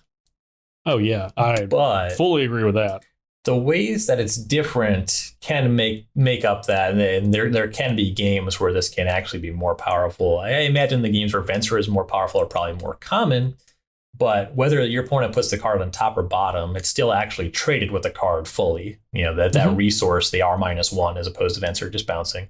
Venser, of course, can hit something on the battlefield, which is a big deal, but I think that point that really puts it over for me. And this depends what the nature of the threats in your cube look like, but I think the Exile cast is actually really important. And you're going to have force of will if that's the kind of play pattern you want to go for, but you can only have one force of will. And I just think that if your end game is some kind of value engine, something that's really powerful, it's a big deal to have it uncontested over 2 turns. Having your threat and having the 0 mana answer to an opposing threat on the way back can just completely swing games. Yeah, and that's definitely true.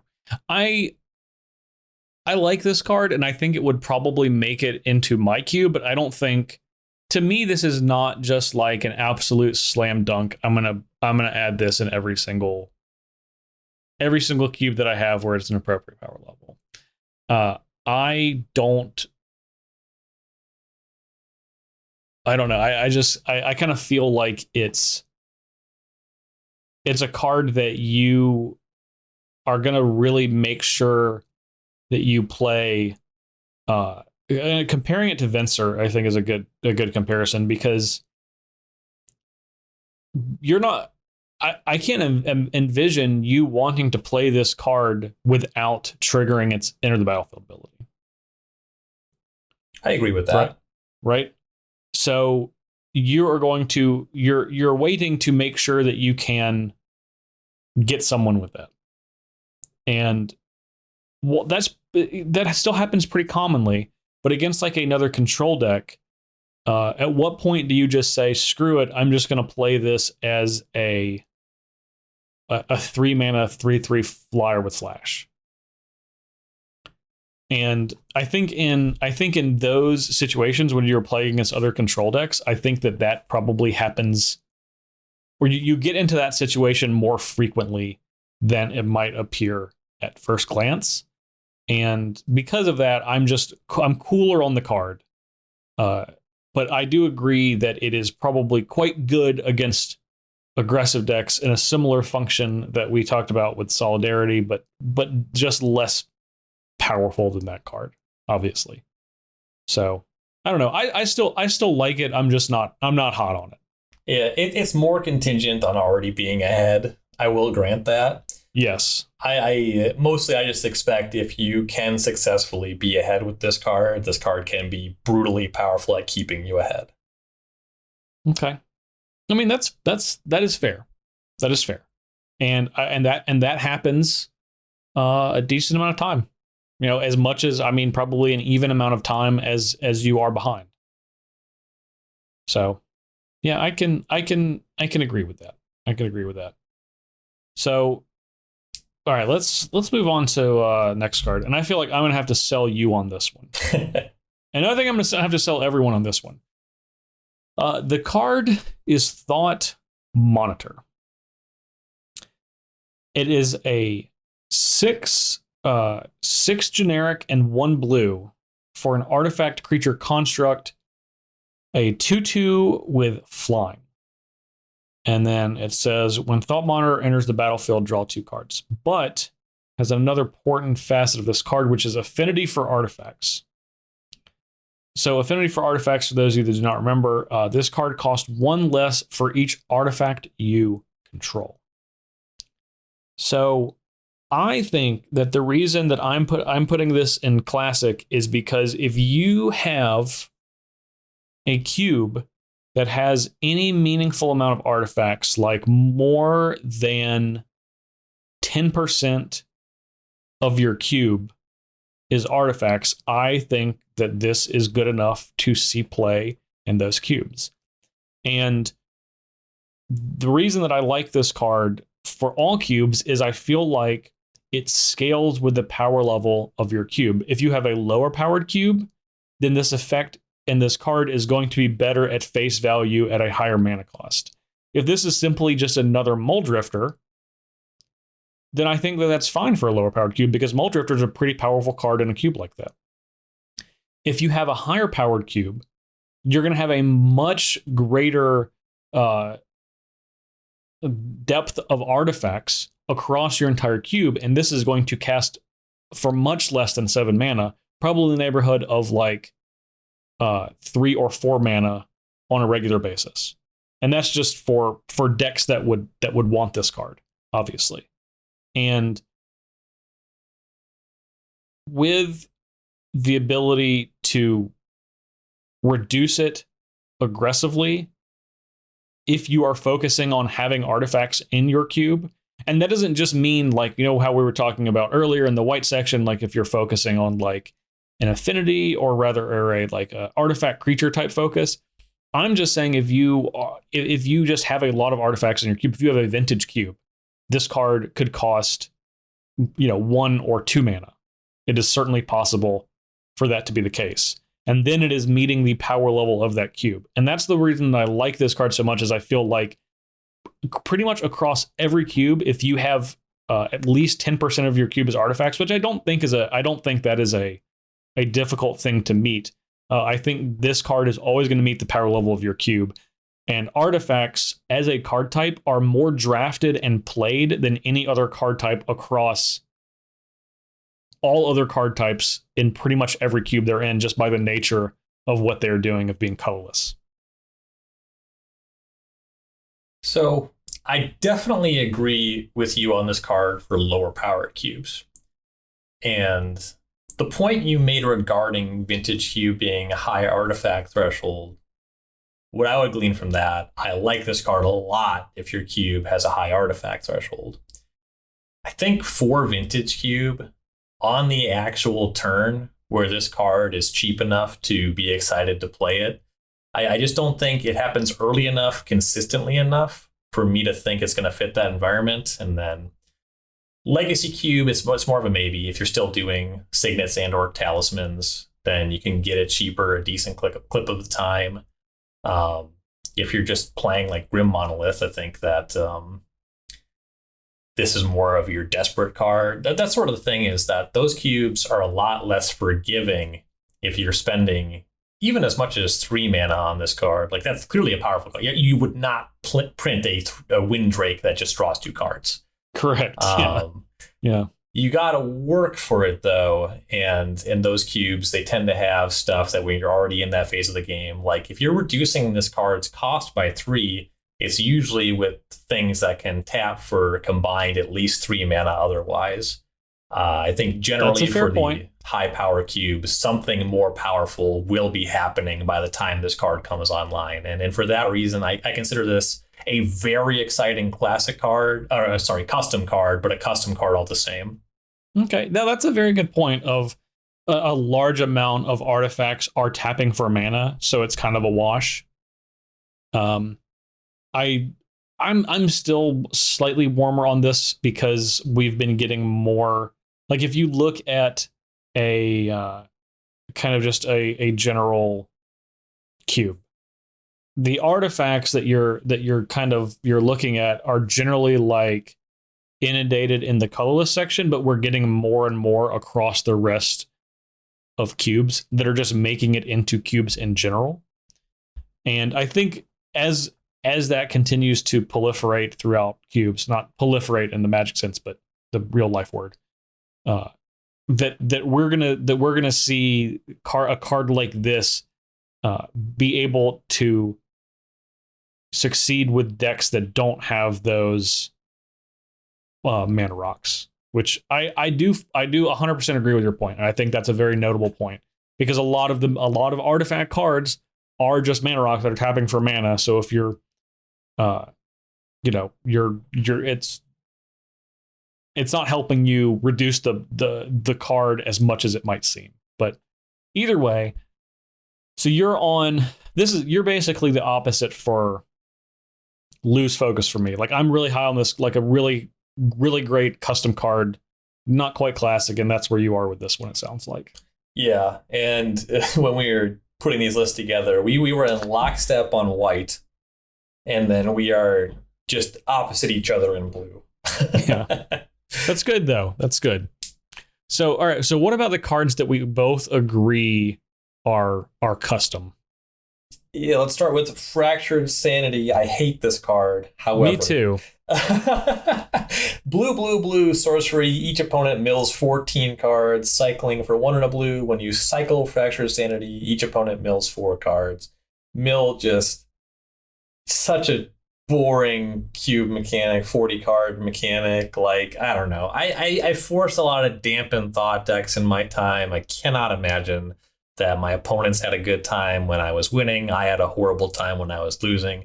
That's how I feel about Mill. If you're into Mill, this is clearly a card you want to put in your cube. Like, you'll probably cycle it more often than you cast it for triple blue. Maybe triple blue is not that out of the realm, especially because most of the blue cards, or Mill cards rather, tend to be blue. So you can cast it, but milling 14, that's just like such a stupid number. That's so many cards. I don't know, I hate this card a lot, but like, some people are going to play it. I have nothing else to add. I echo every sentiment you just said. All right, let's talk about a more a card that will probably make you lose as frequently as Fractured Sanity, just in a different way, in a more classical way, and that's Ghostlit Drifter. This is a creature for 2 and a blue. Creature spirit. It is a 2/2 with flying, and it has an ability that says 2 blue, 2 and a blue. Another target creature gains flying until end of turn.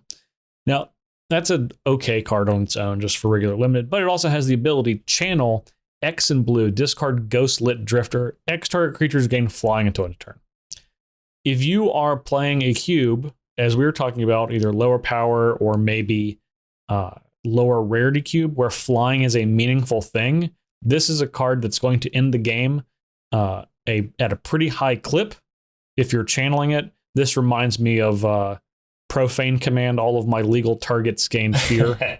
All of my legal targets gain flying, and you are probably dead. Yep. Yeah, it's just a nice card on curve that fills the role of, it's not overrun exactly, but it's that big effect that can pull you into a victory when the board gets glutted. And I actually like having that effect stapled to a fine card. Windrake is not setting any records these days for efficiency. However, it's a little burdensome, and you can end up with awkward draws if you have to put the big combat finish card actually in your deck. So the fact that you have a creature that's pretty good most of the time that has this potentially game-ending effect, that's exactly where I want to see this. Yep. And the effect on the card when you have it in play, which is another target creature gains flying for 3, is not irrelevant. That's a pretty good damage pushing ability to have on a Windrake. Yep. It is a spirit. Yeah. All the good spirits already cost 3, so that's probably not going to be that big of a deal, but it is a spirit. Yeah. Yeah, I like it. I think this is a nice card. This card is going to be extremely frustrating to play against in probably real Modern Horizons 2 Limited, but have a little more agency in Cube. Right. All right. Next we have Hard Evidence. This is a 1 blue sorcery. Create a 0/3 blue crab creature token and investigate. So you get a clue too. It's kind of remarkable how much I love Thraben Inspector and how disinterested I am in this card. However, it is a spell. That's what I was going to say. Yeah. Instant and sorcery matters. That comes up. The token can't attack. Blue's not that into beatdown anyway. So the combination of replacing itself with the investigate and then sorcery mattering in any number of ways, in particular, like a really powerful way to close the game in common and uncommon cubes. Oh, I was just looking at this card. 5 in a blue.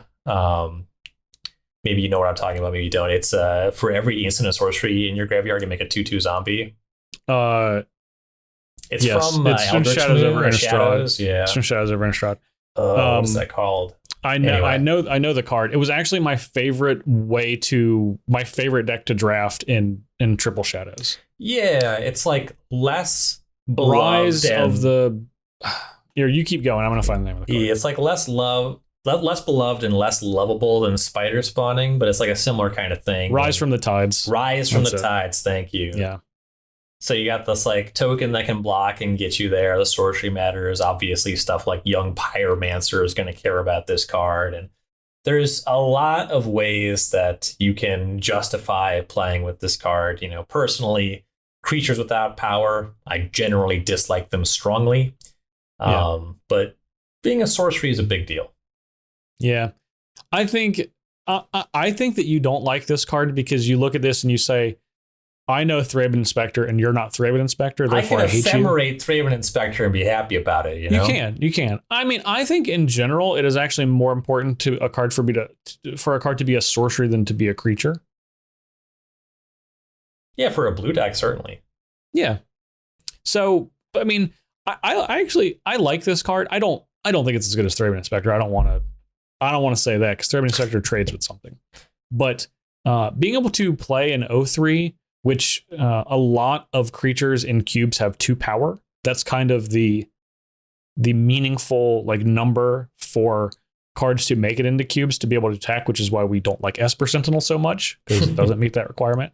But an 0/3 does block a meaningful amount of stuff. I think you can agree with that. Mm-hmm. And this is a sorcery, so it goes along with all of these sorcery liking things that Ryan was focusing on. It also gives you a sorcery and an artifact and a blocker for all 1 mana. I don't think this is certainly not a card done just like throwing into every cube at all, which is obviously why we have it in custom.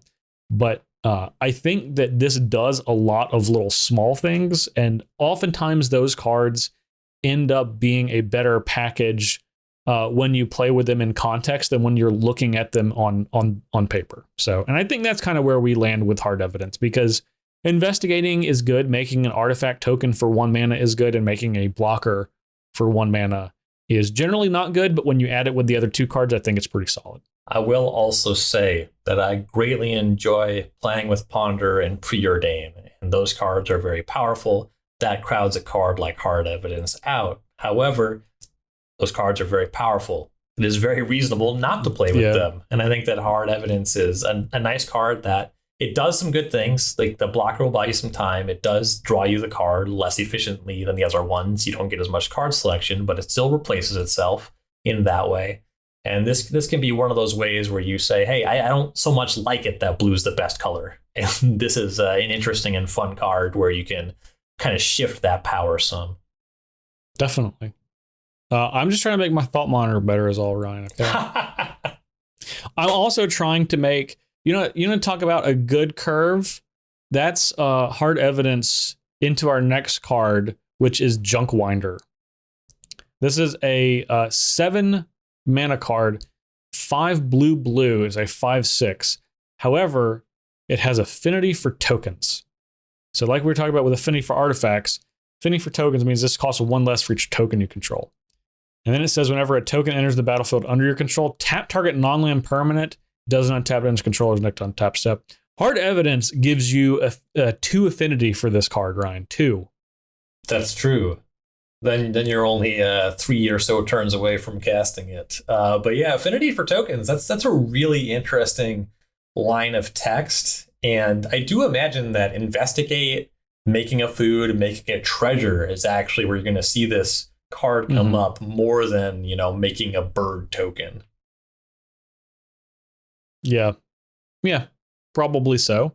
I think this is a pretty sizable creature, and tokens are all over the place in cubes because there's a lot of very good token making cards. And this is certainly not a cube that I'm going to put into a very powerful cube, but I would probably try this in a common uncommon cube. Because I don't think you have to reduce this all the way down to 2 for this to be a pretty meaningful card. I think if you cast this for like 4 and you have a 5/6 with a relevant ability, I think that it's pretty solid at that point. So yes, and also there's not much in the way of sweepers in common and uncommon cubes. So in high power level cubes where you have a token theme, it's not ideal to have extra cards that are just creatures on the battlefield when you already have your tokens going, because it's just another thing that gets swept up. But in common and uncommon cube, just having something that's giant that you can get before you could maybe otherwise cast a creature with those stats, and certainly with this extra ability to tap things and muck up combat that way, there's actually quite a bit to like. Yeah. I mean, like if you have this down and you even cast like Raise the Alarm, that is a significant amount of damage you're pushing through. Because if you're icing something, it's tapping something for your turn and for their next turn. Like I actually think that's a pretty huge deal. I actually think this is a monster card for common and uncommon cubes, to the point where it's so powerful, I would try to make sure this card was good. And I don't think it would be very difficult to do that. Yeah, I could definitely see it. All right. So next up, we have a card. The way people have been talking about this card in Modern, I haven't seen it so much talked about in Cube, but I think there's actually an argument that this card maybe should have been in the Classic section, or maybe over time we'll find out that's where we like it. But it's certainly justifiable as a custom card to consider for cubes that care about these things. We have Murktide Regent, 5 blue for a 3/3 dragon with flying. It has Delve too, so this card does not cost 7 mana. Murktide Regent enters the battlefield with a +1/+1 counter on it for each instant and sorcery card exiled with it. Whenever an instant or sorcery card leaves your graveyard, put a +1/+1 counter on Murktide Regent.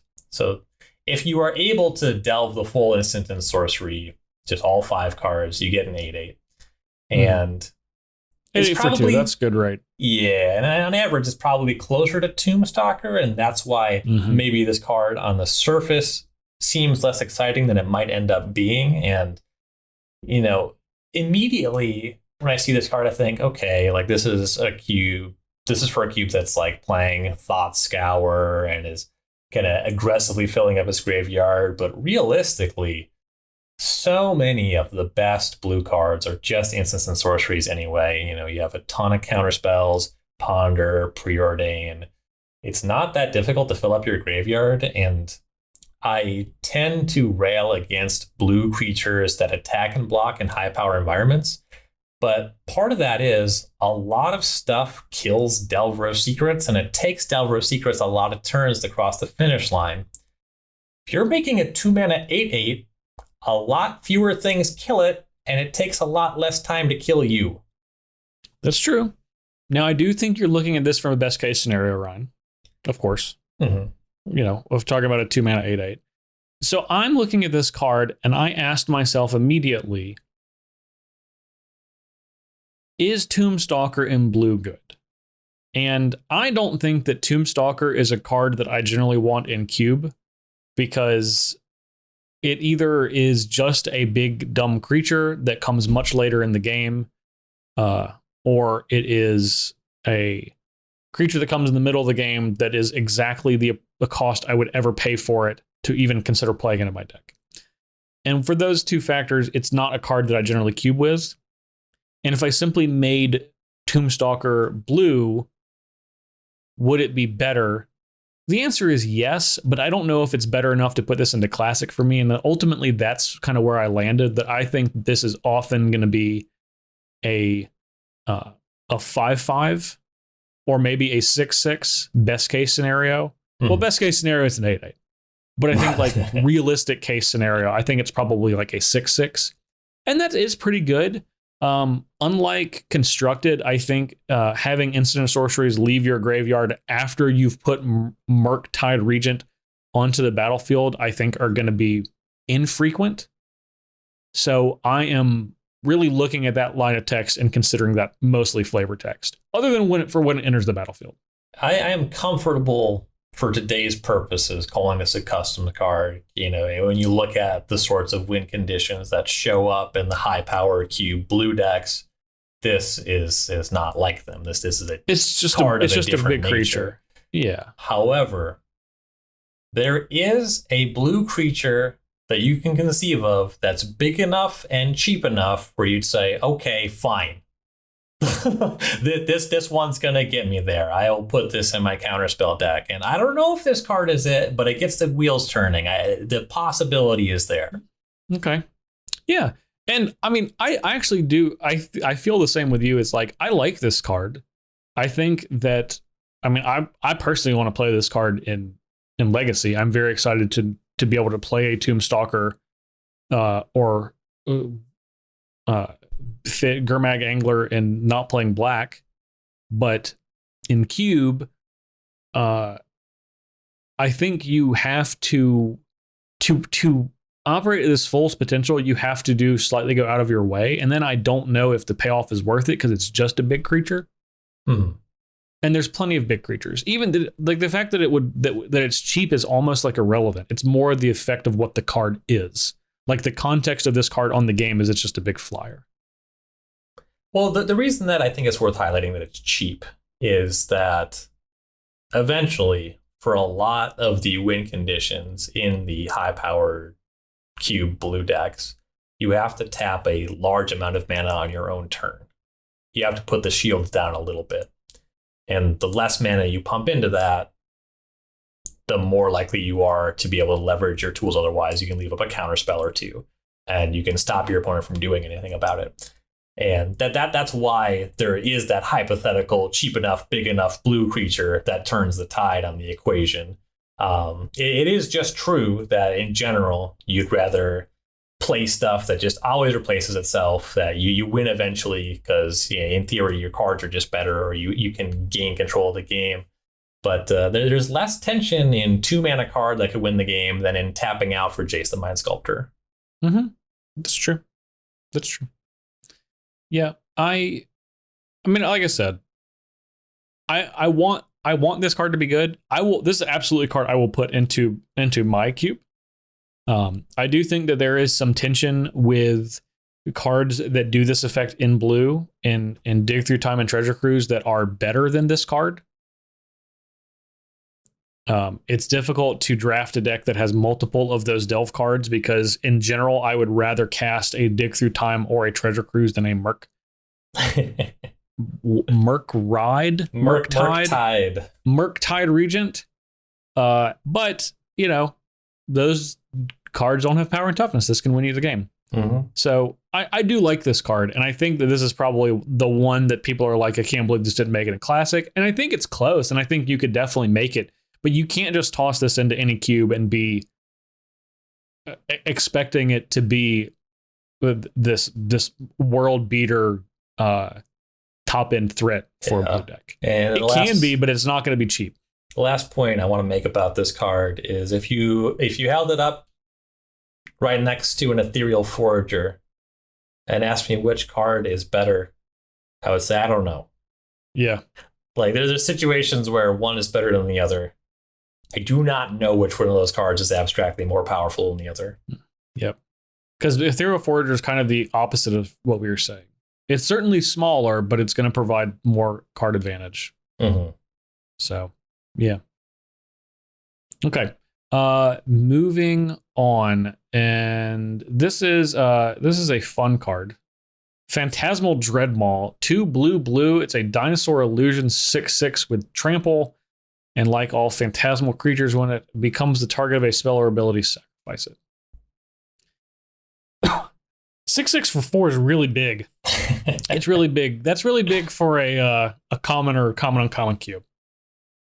If you can get a couple of licks in with this, with a blue deck, you're talking about wanting to be able to play something on and then hold up counter magic. Well, this doesn't matter if you hold up counter magic because something doesn't have to resolve.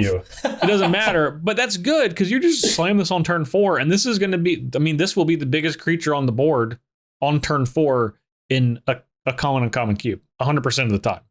Oh yeah, that's indisputable. Yeah, it is disputable whether or not it is in charge, but you cannot deny its largeness. Exactly. Yes, correct. Yeah, I mean, and you can certainly point an irrelevant thing at this to kill it, but man, you are really putting the onus on your opponent to be able to do that because this is a big boy for 4 mana. The idea of this card gets me giddy. Actually playing with it, maybe less so. Yeah, I would slam this into I would absolutely slam this hard into an all commons cube. Would not even consider it. I think this card is awesome there, and it's probably still pretty solid in a common uncommon cube too. All right, moving right along. Next card is Raving Visionary, 1 and a blue for a 1/1 Merfolk Wizard, 1 blue mana and tap. Draw a card, then discard a card, the old looter. And then if you have Delirium, you can pay 2 and a blue to tap it to draw a card. And then it goes out and tells you what Delirium is. So you need to have 4 or more card types in your graveyard to do that. So in some ways, it is similar to Enclave Cryptologist, which was level up creature that you can turn into a looter. And then when you get it up to level 3, it's just tap to draw a card. With this one, you have to pay the cost, but the 3 mana every time to fully draw a card. So it's less efficient in that way. This is similar to Hard Evidence, where I feel like you would put this card in your cube if it's like, okay, well, getting to activate Merfolk Looter every turn is kind of a lot. I want to temper blue a little bit. I think that this is more of a downgrade than an upgrade in that regard, and I think you see that in a lot of limited environment these days, where it's just like, we're going to make you actually work a little bit for your card filtering, and I think that's a reasonable thing to do. Yep. Yeah, I totally agree with that. I think this is a pretty fine card. The thing that I like about this and the design for the elegance is as the more you activate this, the closer you get to Delirium, and it makes it quite easy to get to Delirium. So you stop having to draw and discard, and you can simply begin to draw cards. But it is because of the cost associated with all of that. It can't make it into more powerful cubes, and I think that that's okay. It's still a pretty reasonable card. I wish it was a little bit bigger than a 1/1, but I get it. I wish it was like a 1/2. I think it would make a big difference. Or maybe if it got pumped when you hit Delirium. Yeah, I really just want more, just one more toughness. Like that's really all that I want. Or maybe just make this cost 1 and leave it as is. Ooh. This would be the set to do that. I'd be really surprised to see this card at 1 in a standard legal booster draft environment, but yeah, that's someplace they could have pushed it in Horizons. Yeah. Leave the draw card at leave everything else on, but either way, I still like this card. I would give this a shot in lower powered cube environments. It is certainly very grindy, and it takes a while to get going to provide some real card advantage, but it does dump cards into your graveyard for its own Delirium and potentially other Delirium cards that you might have, because there are a number in this set, including the next card. Now, Ryan noted earlier that he did not like Hard Evidence because the crab cannot attack. And that is simply incorrect, because the crab is an 0/3 doesn't mean it can't attack. That's true. It does not have Defender. Scuttle Tide is the next card we're talking about. 1 in a blue, it's an enchantment, and it has 2 abilities. 1, discard a card, so 1 generic discard a card, make a 0/3 crab token. And then when you have Delirium, crabs you control get +1/+1. Now, the only reason I bring this card up is, 1, it is a cheap way to make tokens.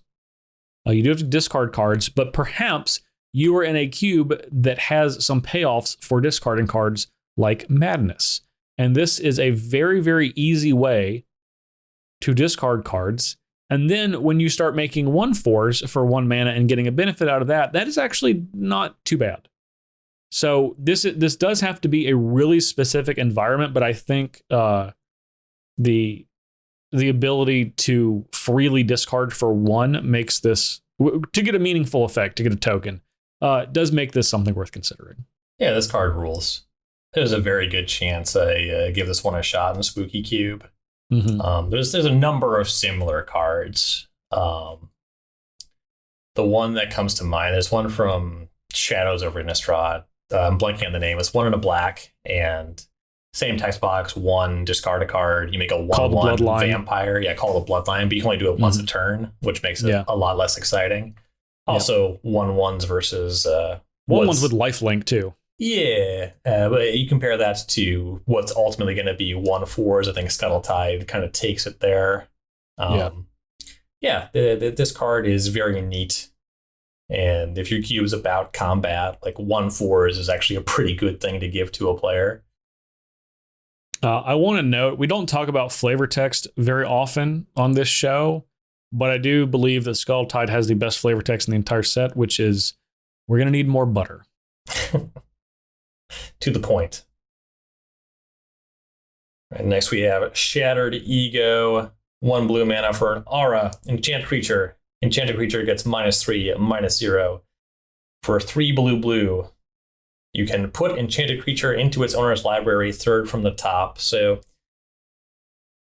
a card that I drafted a decent amount of time and I have some nostalgia from Innistrad is Sensory Deprivation, which is just the first half of this card. Just 1 blue mana, enchanted creature gets -3/-0. There were some jokes at the time that it was the blue Swords to Plowshares. And in a Pauper Cube, in a lot of situations, it kind of is that. And if you're exploring, we've talked a little bit, I made some mention to Enchantress style decks or SRAM, Senior Artificer. This is an aura. It can allow you to bleed into blue a little bit, so you have some enchantments that you can grab from other colors. And then the fact that it's efficient, that it can deal with just a cheap beatdown creature, or that later in the game you can buy some time against a larger creature. I think it's a nice upgrade, because Sensory Deprivation is not a very powerful card. It's fun and thematic, and it answers cheap creatures very well, doesn't do anything too meaningful against larger creatures, and giving a little bit more play to the card. This is a really nice place to make a better version of a card, I think. Yeah, I like this one. It's it is pretty basic for a low powered cube, but it certainly provides some utility with that second ability. Mm-hmm. Even if it's 6 mana, that's still fine. Okay.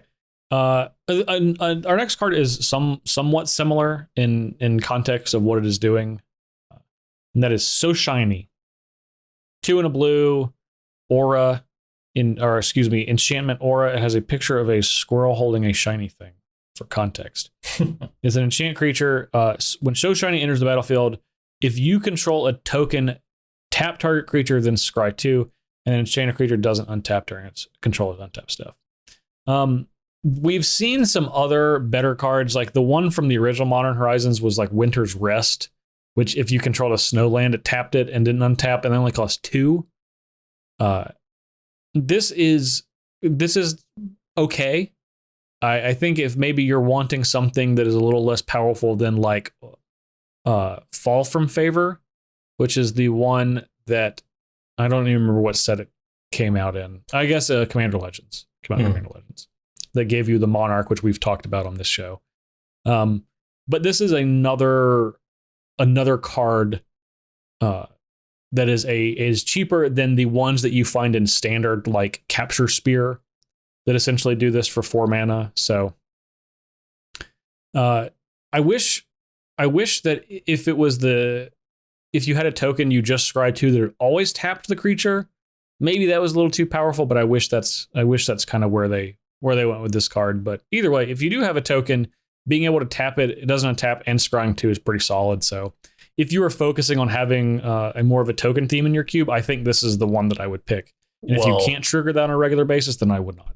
I think it's more likely they would template it so you always scry 2 and then it tapped if you had the token, because the whole idea is the token is so shiny and they get distracted and get tapped if you have the token.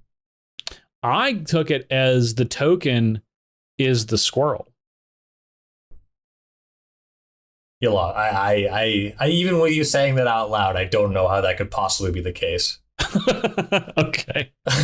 Either way, I think if you have a token theme, this is definitely one that I would pick. If you can trigger that on a regular basis, this card's great, and if you can't, it's not as good.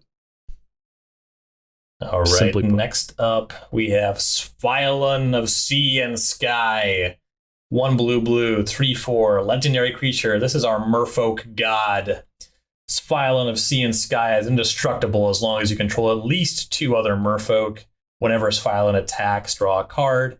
Other Merfolk you control have Ward 1. So when they become the target of a spell or ability an opponent controls, you counter that unless that player pays 1. This card, Brad Nelson, writer for StarCityGames.com. Maybe you've heard of him.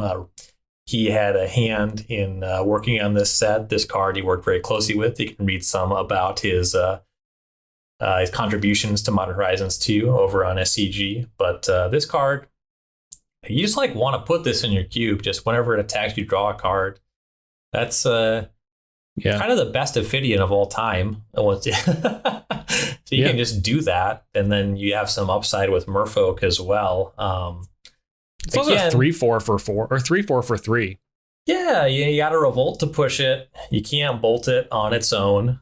You got to get to that attack where you can replace itself. It only gives your other Merfolk ward, so it dies to Doomblade as it goes. But if you want to make your blue decks in your cube care about getting into combat, this card does that in a pretty blue way, which is pretty reasonable. And then if you're up to Merfolk stuff, you can clearly see how it's good in those decks.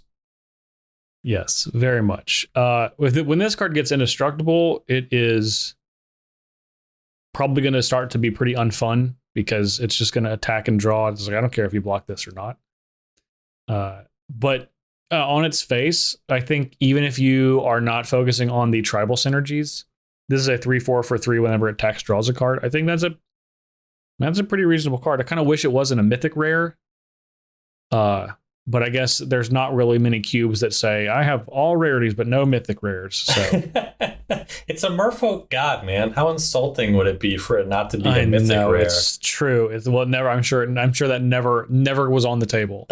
But yeah, this is just a solid all around card for all the points that Ryan stated. I love the fact that it does not have to connect, just has to attack. If it had to connect, I would be off of this card. But the fact that it just has to connect, that it just has to attack, and it has that 4 toughness, which is kind of like a magic number, makes it a lot more enticing. Definitely. It's also a great blocker too.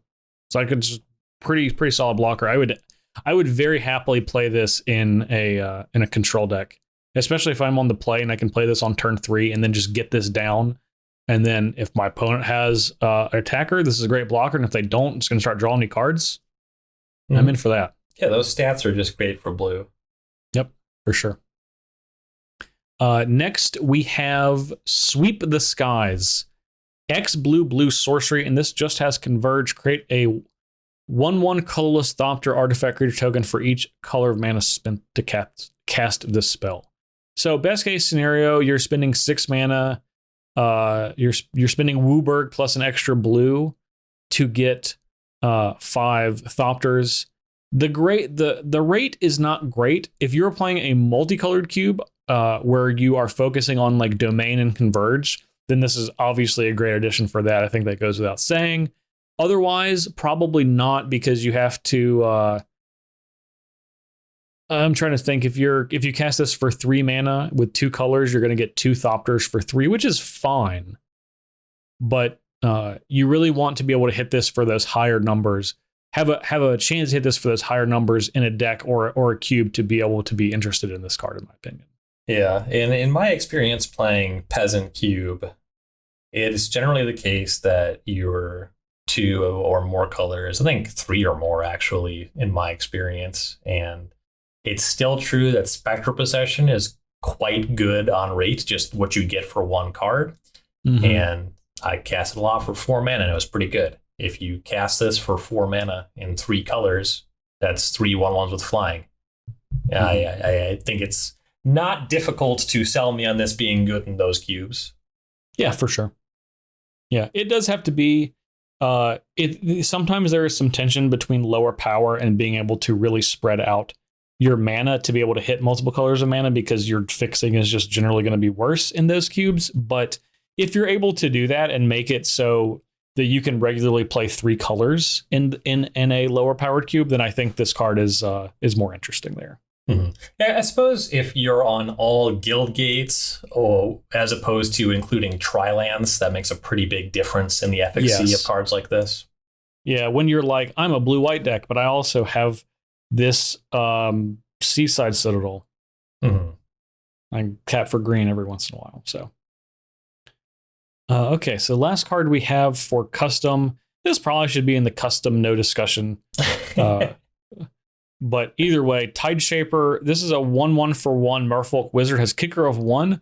When it enters the battlefield, if it was kicked, target land becomes an island for as long as Tideshaper remains on the battlefield, and it gets +1/+1 for as long as an opponent controls land. So for 2, it's a 2/2 for 2, essentially, and you get to turn one of your opponent's lands into an island. And this doesn't mean in addition to its types, it's factual, just an island. Mm-hmm. So you can turn your opponent's Gaia's Cradle into an island. And since they're playing a Gaia's Cradle deck, they will not be able to remove Tideshaper. I definitely enjoy that you decided to highlight turning off an oppressively good land, where my brain was going like, it's really unfun when your opponent does this to you, but you're like, well, if you're playing Gaia's Cradle, you deserve it, which is a fair point. That's where I wanted to go. I don't want to be like, yeah, if you played. So my experience with this, I played a lot of Jund in Shards of Alara Zendikar Standard, and I've had many a Savage Lands Spreading Seized, which I don't like. I don't think that's fun. I don't care if I was the bad guy by playing the Savage Lands. I didn't like it. So I wanted to make sure that it was clear that whatever land was being targeted was deserved rather than a Savage Lands. So more than once already on this podcast, I have mentioned a general dislike for Merfolk as a tribe and cube. However, this card does allow me to say some positive things about supporting Merfolk. Many years ago, I did draft a mono blue cube, and once everything is all blue and blue becomes a very reasonable thing to cast, then your Lord of Atlantis is just like one of the better creatures you can put in a beatdown deck, and it makes sense to play cards like that. And I think Tideshaper is just awesome in like a mono blue or just a generally color restricted cube, if you're doing the Merfolk thing, certainly. But I think I like this card a lot more if the idea is that it's a 1 mana 2/2 than if the idea is color screwing your opponent.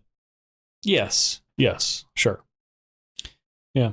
And of course, if you're playing a tribal theme, then as far as Merfolks go, the rate is pretty good for this one. Yep. So, okay. Now we have a handful that we're just going to fire through to finish up. All right. And now for the rest. Let's start with the Ethereum Spinner. 2 and a blue. Artifact, Human Wizard. 2/1. Whenever you cast a spell with mana value 4 or greater, create a 1/1 colorless Thopter artifact creature token with flying.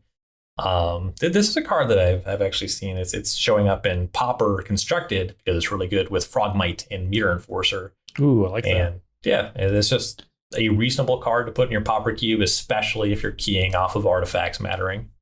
Yeah, and you don't have to. It's actually, you could put this in. It doesn't have to be an artifact to make the Thopter, but like Ryan said, it's always helpful if you're able to do that. Since it is an artifact, then it makes them. Yep.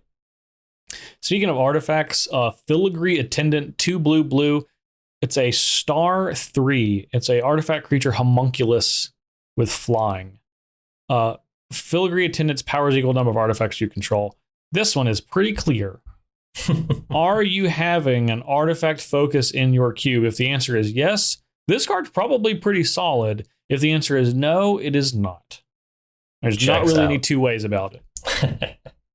I'm going to grab the next one because I don't know if there's a cube that this card fits into, but I just like it, and that's Floodhound. So 1/2 for 1 elemental dog, and you can pay 3 and tap it and investigate. I just like that he's just out there looking for clues. Yeah, that is an incredibly likable card. Yeah. Not a very good one. I don't think this is good. I don't think I would put this in any single cube, but I do like it, and there was really no other way that I could put it into the podcast. All right, next we have a card. I like the flavor on this one a lot. Inevitable Betrayal. It's a sorcery with suspend 3. You can suspend it for 1 blue. Doesn't have a casting cost, so you can't cast it. You can suspend it. Search target opponent's library for a creature card and put that card on the battlefield under your control. Then that player shuffles. So this is the suspend version of Bribery, similar to Ancestral Visions being Ancestral Recall with only suspend, and probably pretty good in a multiplayer kind of environment. I also really like kind of the way that the politics play out with it on suspend. So it's not just like, I'm casting Bribery, who has the best thing? It's like 3 turns play out, and you see who attacks whom. As I make your case. Yeah. Yeah. Yeah, great political card. Mental Journey is another basic land cycling card. 4 blue, instant, draw 3 cards. So it's not that far off from Opportunity, but it also has basic land cycling for 1 and a blue. Like we're talking about for the other one, I think basic land cycling cards are pretty good. And if you draw this later in the game, 6 mana, draw 3. There you go. Yeah. Arguably better than Opportunity. Yeah. Yeah, I would say slightly better than Opportunity. Yeah. A strictly different Opportunity. Strictly different. Next up, we have Rise and Shine, 1 and a blue for a sorcery. Target non-creature artifact you control becomes a 0/0 artifact creature. Put 4 +1/+1 counters on each artifact that became a creature this way. And it's templated that way because you can overload it for 4 blue, make all your non-creature artifacts into 4/4s. And this is one that's really obviously going into an artifact-heavy cube. Kind of cool because it can go in beatdown decks, or the idea of overloading it when you have a lot of clues, foods, or treasure is also pretty rad. Yes, definitely. Speaking of another thing that's good with artifacts, as there are many, and that's a Steelfin Whale, 5 and a blue creature whale. It's a 3/4 with affinity for artifacts. So you can get this down to costing a small amount of mana, and then it's just a 3/4. And it also has the ability, whenever an artifact enters the battlefield under your control, untap Steelfin Whale.